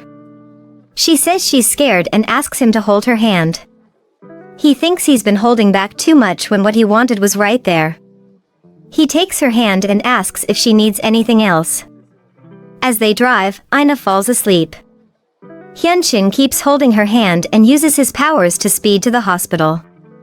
At the hospital, Ina rushes to her frail grandma. The doc asks if she's the guardian. In the doc's office with Hyunshin, they learn Ayane's grandma needs another stent. Ayane's worried cause her grandma's old, but the doc says it's safer now than before. Ayane's bawling next to her grandma when Hyunshin tells her to go clean up. He jokes that her grandma might faint seeing her looking such a mess. Aina wipes her tears and heads off determined to freshen up. Once she's gone, Hyunshin checks out grandma's heart with his powers, shuts the curtain, and works his magic to heal her. When Aina comes back, she finds the doc and nurses swarming her grandma. The doc's all apologetic, saying the CT scan now shows perfectly normal blood vessels.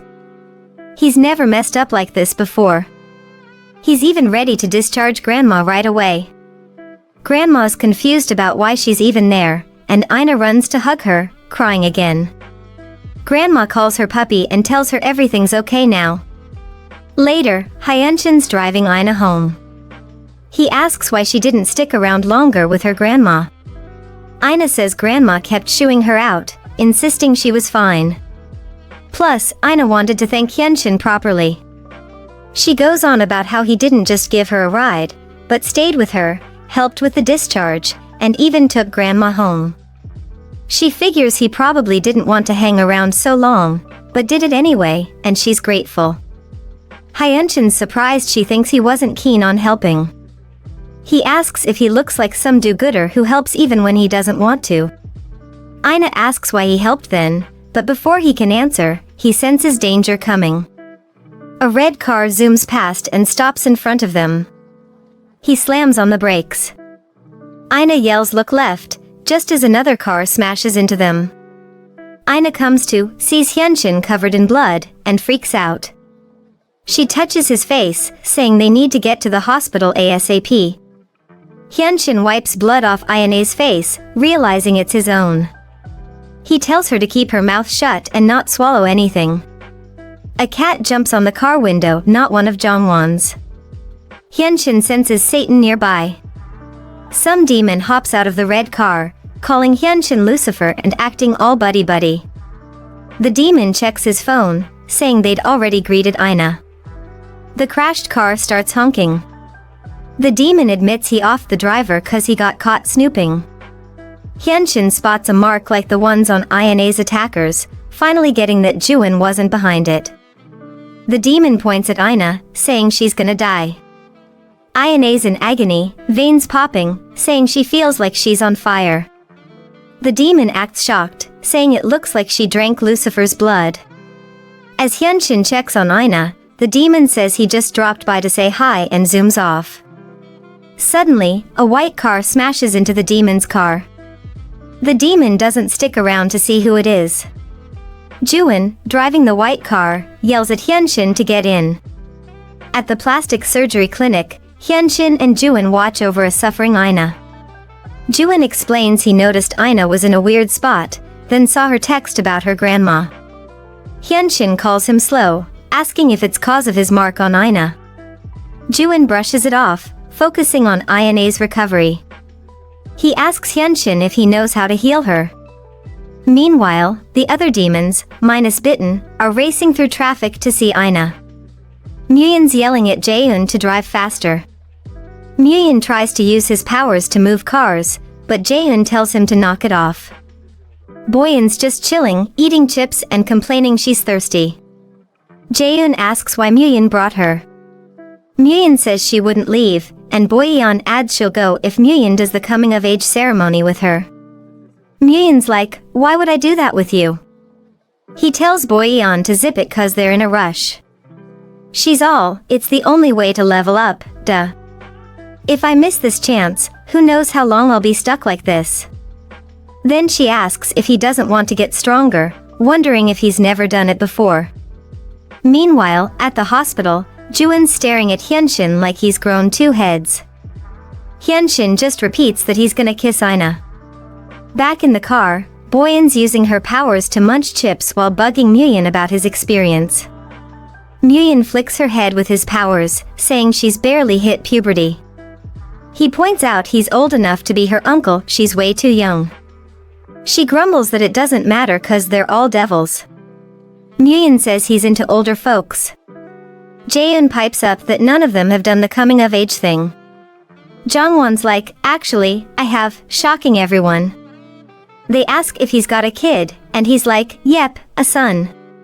Muyun asks why Jongwon's still so small, and gets a candy to the face for his trouble. At the hospital, Hyunshin explains he needs to suck out his blood from Ina before it spreads. Juwon's skeptical, never having heard of this before.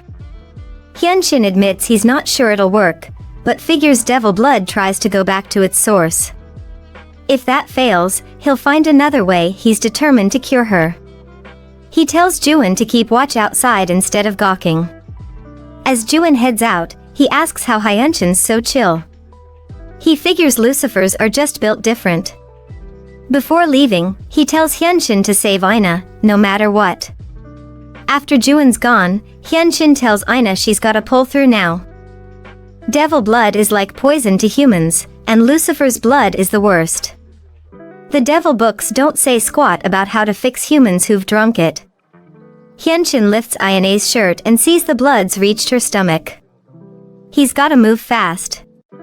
He tells her to wake up if she doesn't want a kiss, then plants one on her. As they kiss, the veins on her body start fading, and her heartbeat chills out.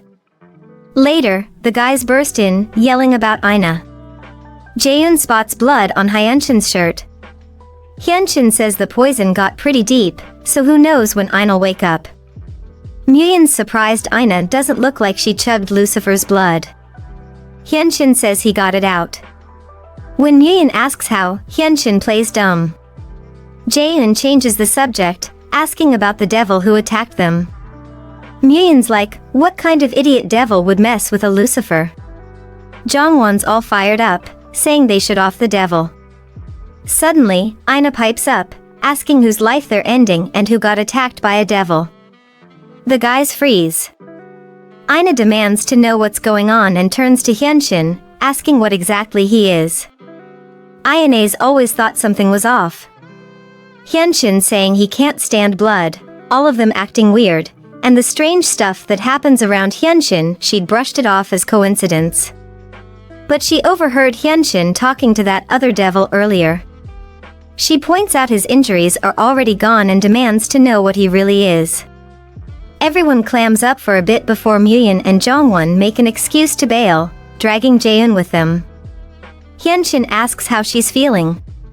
She says she's fine, which surprises him. Maybe his trick worked. She starts grilling him. Is he human? Nope. A devil? Yep. Is the blood thing related to him being a devil? Yup. Does looking at her eyes really calm him down? Yeah. Was he actually gonna do her surgery? No way. He asks if she gets it now. He's been using her. All the weird stuff? That's on him. He tells her not to come back to work tomorrow, now that she knows the truth. He starts to leave, but she yells at him to stop. She storms up to him, pissed. She calls him out for always making decisions for her, telling her to stay or go. She warns him not to assume how she feels. She reminds him of her promise to help, devil or not. It doesn't change a thing. She's adamant she'll decide when to leave. He smiles, warning her it's her last chance to bail. She fires back that she's staying as long as he pays on time. Then she realizes the other doctors can't come back in now. Hyunshin suddenly remembers he hasn't seen Juwon.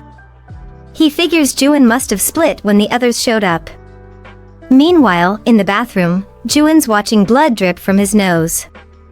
Juwon's feeling weak, thinking it's from when Hyunshin squeezed his heart. He looks at the blood on his hand, telling himself to hang in there. Boyeon pops out of a stall, wondering if the guys really thought she'd stay put. She spots Juwon and asks where they are. When he doesn't answer, she links arms with him, using her power to ask if he knows a Dr. Shin Muyun. Juwon glares, says he doesn't, and shoves her before leaving. She instantly pegs him as a devil. At Ina's room, Juwon overhears her asking if they're all devils. Inside, Jaeun's spilling the beans about their seduction powers. When he mentions Hyunshin's eyes, Ina glances at his lips and blushes. She quickly changes the subject to their first meeting. Jaehyun points out their seduction didn't work on her at all. Muyun asks if she's okay with all this, if she's scared or anything. She admits it's a bit of a shock, but she's dealing. Then she says devils aren't such a big deal, bruising their egos. Muyun uses his telekinesis to lift her into the air. She freaks, telling him to put her down. He teases her before setting her down. She asks what that was, and he explains it's a devil power. Mammons have telekinesis. She asks if they all have powers. Jongwon says he can chat with spirits and brings a cat to say hi. She asks Hyunshin about his power, but he says he'll tell her later, making her blush again. Ina asks if they're the only devils around, which freaks Juin out. Muyun thinks they are, at least in Korea. Jongwon starts to mention one more, but Muyun shuts him up, covering by saying his mom's a devil too. Juin wonders why they're lying and if they're covering for him. Boyeon spots Juin outside and calls him out for lying about not knowing Muyun. Boyeon asks Juin if he's buddies with the docs and if he's okay cause he looks rough. Juin asks who she is, but before she can spill about being Muyun's ceremony partner, Muyun pops out and tells Juin to go see Ina. He shoves Boyeon off, saying they're leaving now that Ina's up. Hyunshin follows, also telling Juin to go in. Juin enters, feeling sick to his stomach. Ina thinks Hyunshin called Juin. She tells the teary-eyed Juin she's fine. He wishes he'd sensed her danger earlier, but wonders what he could have done anyway. He's pissed that Hyunshin's been doing everything for Ina that he can't. He grabs Ina's hand, apologizing and crying. She's confused, telling him it was just an accident and trying to comfort him. Next day at the hospital, the devils are grilling Hyunshin about the devil that jumped him. He says he's never seen the guy before. Jongwon's fuming that it's another Satan like him. Jaehyun points out the last attack on Ina was by an Asmodeus, so there's more than one devil behind this.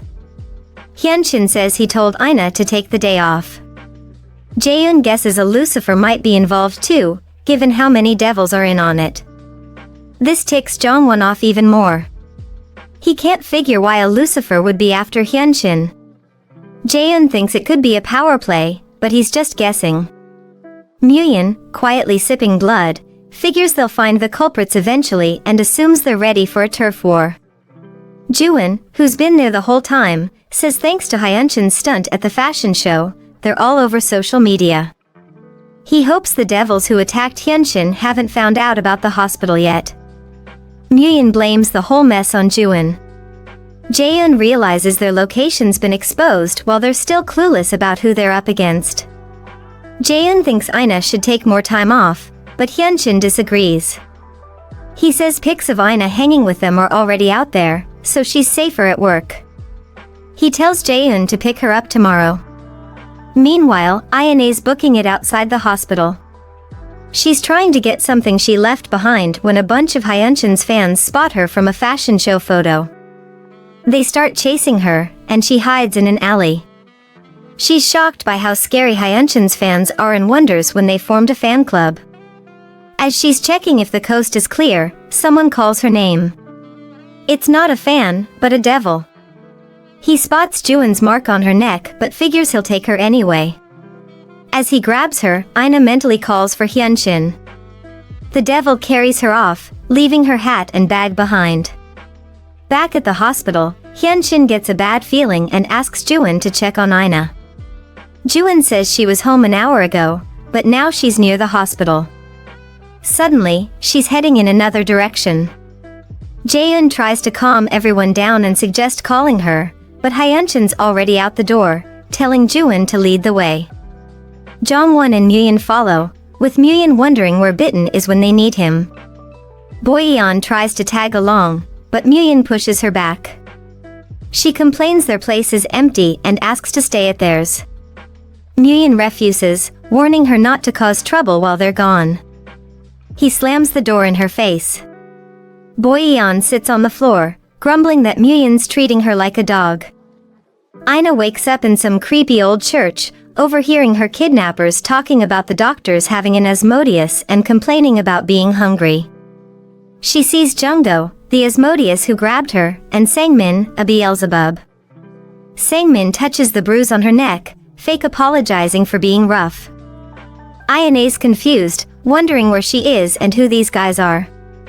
Sangmin reminds her about the attack and car accident, saying they were behind it all. He rambles on about how someone messed up their first attempt and the second one was sketchy. Ina's lost, not getting what he's on about. Sangmin notices her bruise isn't healing and decides to make sure. He grabs a knife, telling her not to move, then slices open her thigh.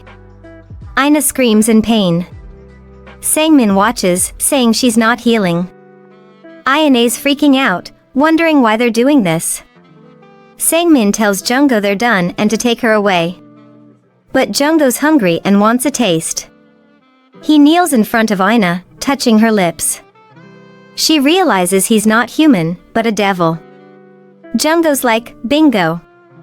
Fast forward a few hours, the doctors are in some building, pissed off.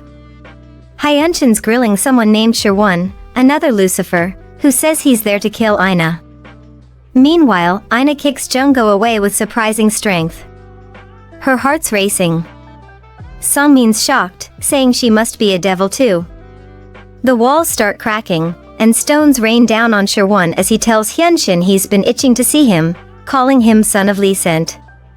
Jaeun's mind is blown when he realizes Shaiwan's got Lucifer powers. When they got to the church earlier, they felt a Lucifer messing with reality. Jaeun can't believe Shaiwan's created a whole new space. It's way bigger than the building they walked into.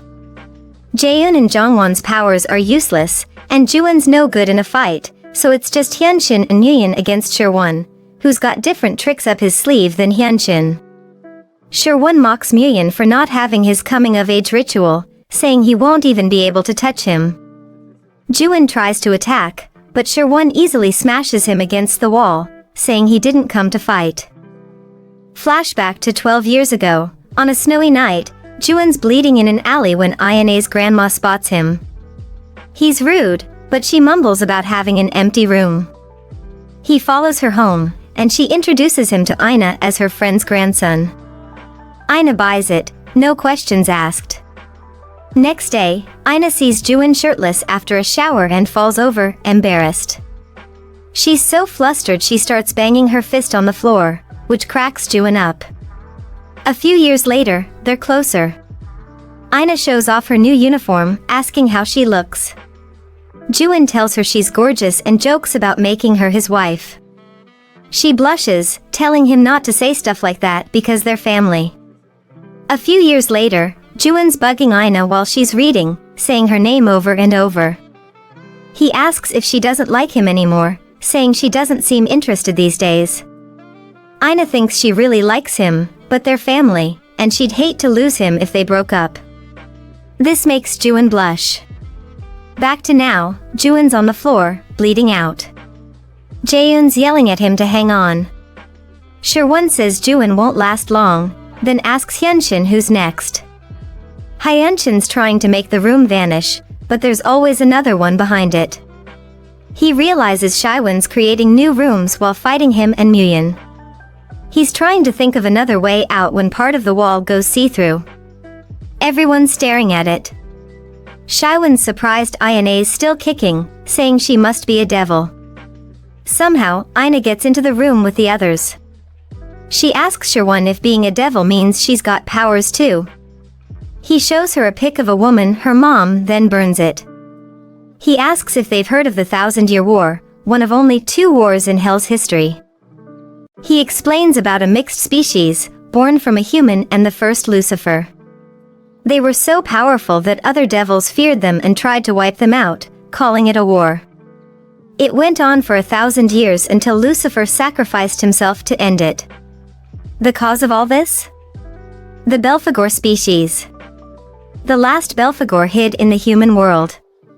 After hunting her for ages, they found her with a kid. That kid is Ina, born from a Belphegor and a human. Shaiwan's going on about Ina's mom breaking some big devil no-no, when Jungko bursts in, saying he found Ina. Sherwon says he couldn't help being curious about Ina, plus he got to see Licensed Kid. Hyunshin asks who he is, but before he can answer, Jaeun yells for Jongwon.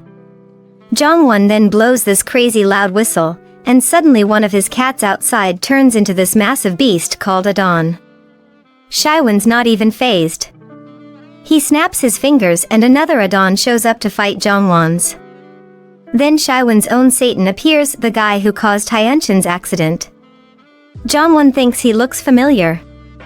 Outside, Boyeon uses her mind powers to chuck a huge rock at the church, making a massive hole behind Jongko. She yells, "Now's our chance." Hyunshin starts making the place crumble, which actually makes Sherwon smile. Muyeon grabs Juin, Hyunshin scoops up and out cold Ina, and they all bail on Aiden's back. As soon as they're out, Adon shrinks back to normal cat size. Boyeon helps Muyeon with Juin. Sherwon and his devil watch them go, deciding not to chase. Later at the hospital, Jaeun tells the guys INA's with Hyunshin, knocked out from exhaustion but otherwise fine. Jongwon remembers learning about Belphegors in school. Usually, when a devil has a kid with a human, the devil dies and the kid gets their powers.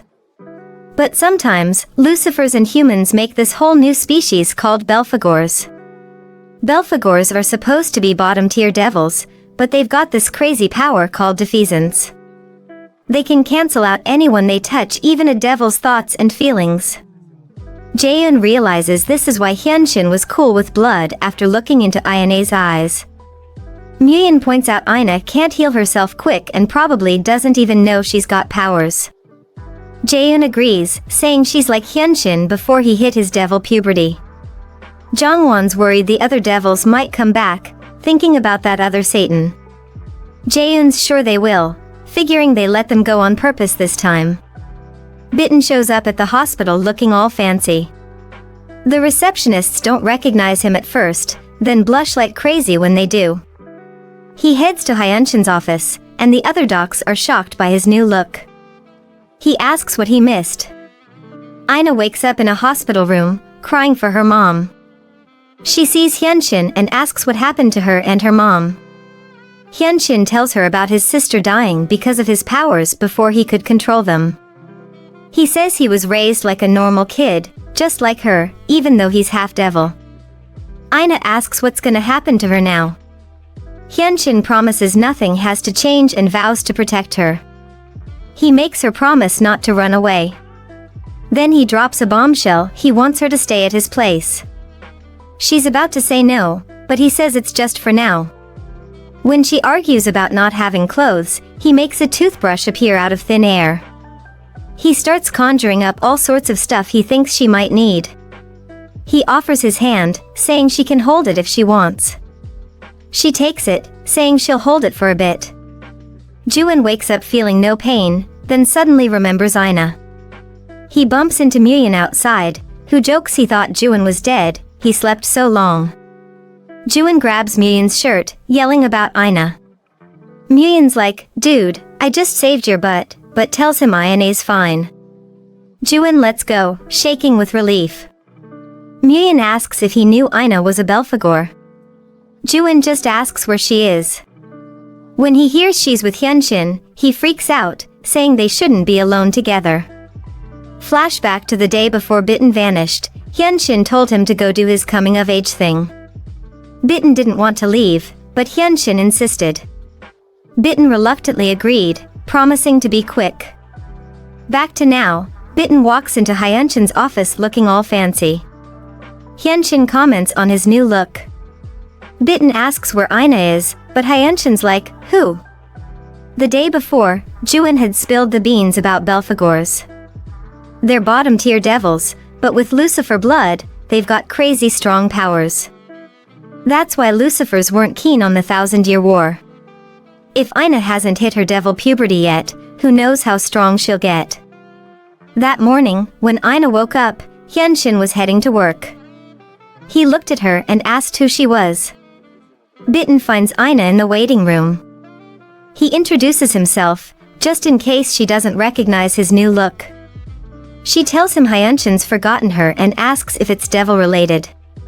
Bitten's thinking it's her power that wiped Hyunshin's memory, but he's not sure if he should tell her. She says it's okay, she promised to stick by Hyunshin no matter what. Later, all the devils huddle in Hyunshin's office. He remembers everyone except Aina. She's trying not to take it hard. Bitten says Hyunshin's memories stop right before meeting Aina. They're about to head out, and Bitten asks who's taking Aina. Hyunshin's like, why me?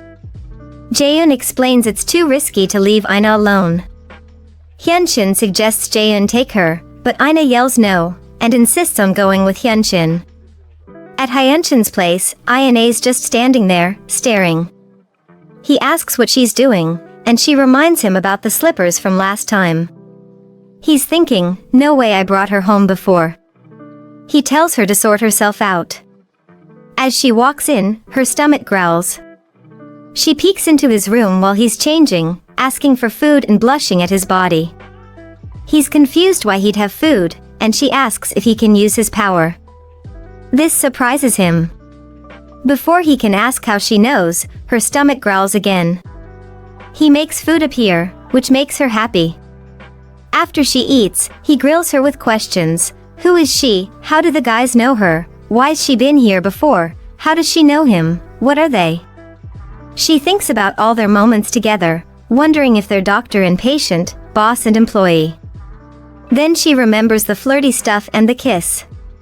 She blushes. She tells him what she knows. Her mom broke some devil rule and had her, making her a Belphegor devil. She says he's cool with blood around her, so that's why she's there. He thinks for a bit, then goes upstairs to call Jaeun, who confirms it's all true. Hyunshin's like, how does this make sense? Jaeun tells him a Lucifer came after Aina and seemed to know Hyunshin, calling him son of Lee-sent. Jaeun's sure they'll be back. Hyunshin heads back downstairs and catches Aina wiping her eyes. She denies crying when he asks. He quizzes her about her powers, but she's clueless, can't even remember using them. He figures she hasn't hit her devil puberty yet. He explains her Belphegor power, defeasance, can cancel out anyone she touches. When he asks if she touched him before he lost his memories, she admits they held hands. She realizes it's her fault he doesn't remember her and starts crying again. Hyunshin feels weird watching her cry. He almost reaches out but stops himself, telling her to quit crying. He says he must have held her hand on purpose, so she shouldn't blame herself. He tells her to focus on controlling her power instead of moping, saying she can hold his hand all she wants after that. He takes her to the roof and dangles her over the edge. She freaks out, but he says it's the quickest way to trigger her power. He tells her to focus on staying alive as hard as she can. She's terrified, but he promises he won't let her die. He asks if she trusts him, she nods, and he lets go. As she falls, he hears her call his name in his mind, making his heart skip. He closes his eyes, and when he opens them, she's gone. He turns around to find her standing behind him, shocked. She thinks it worked. Enjoying this recap so far? Comment Hyunshin below for part 3. Also, don't forget to like, share, and subscribe. Until next time, ciao.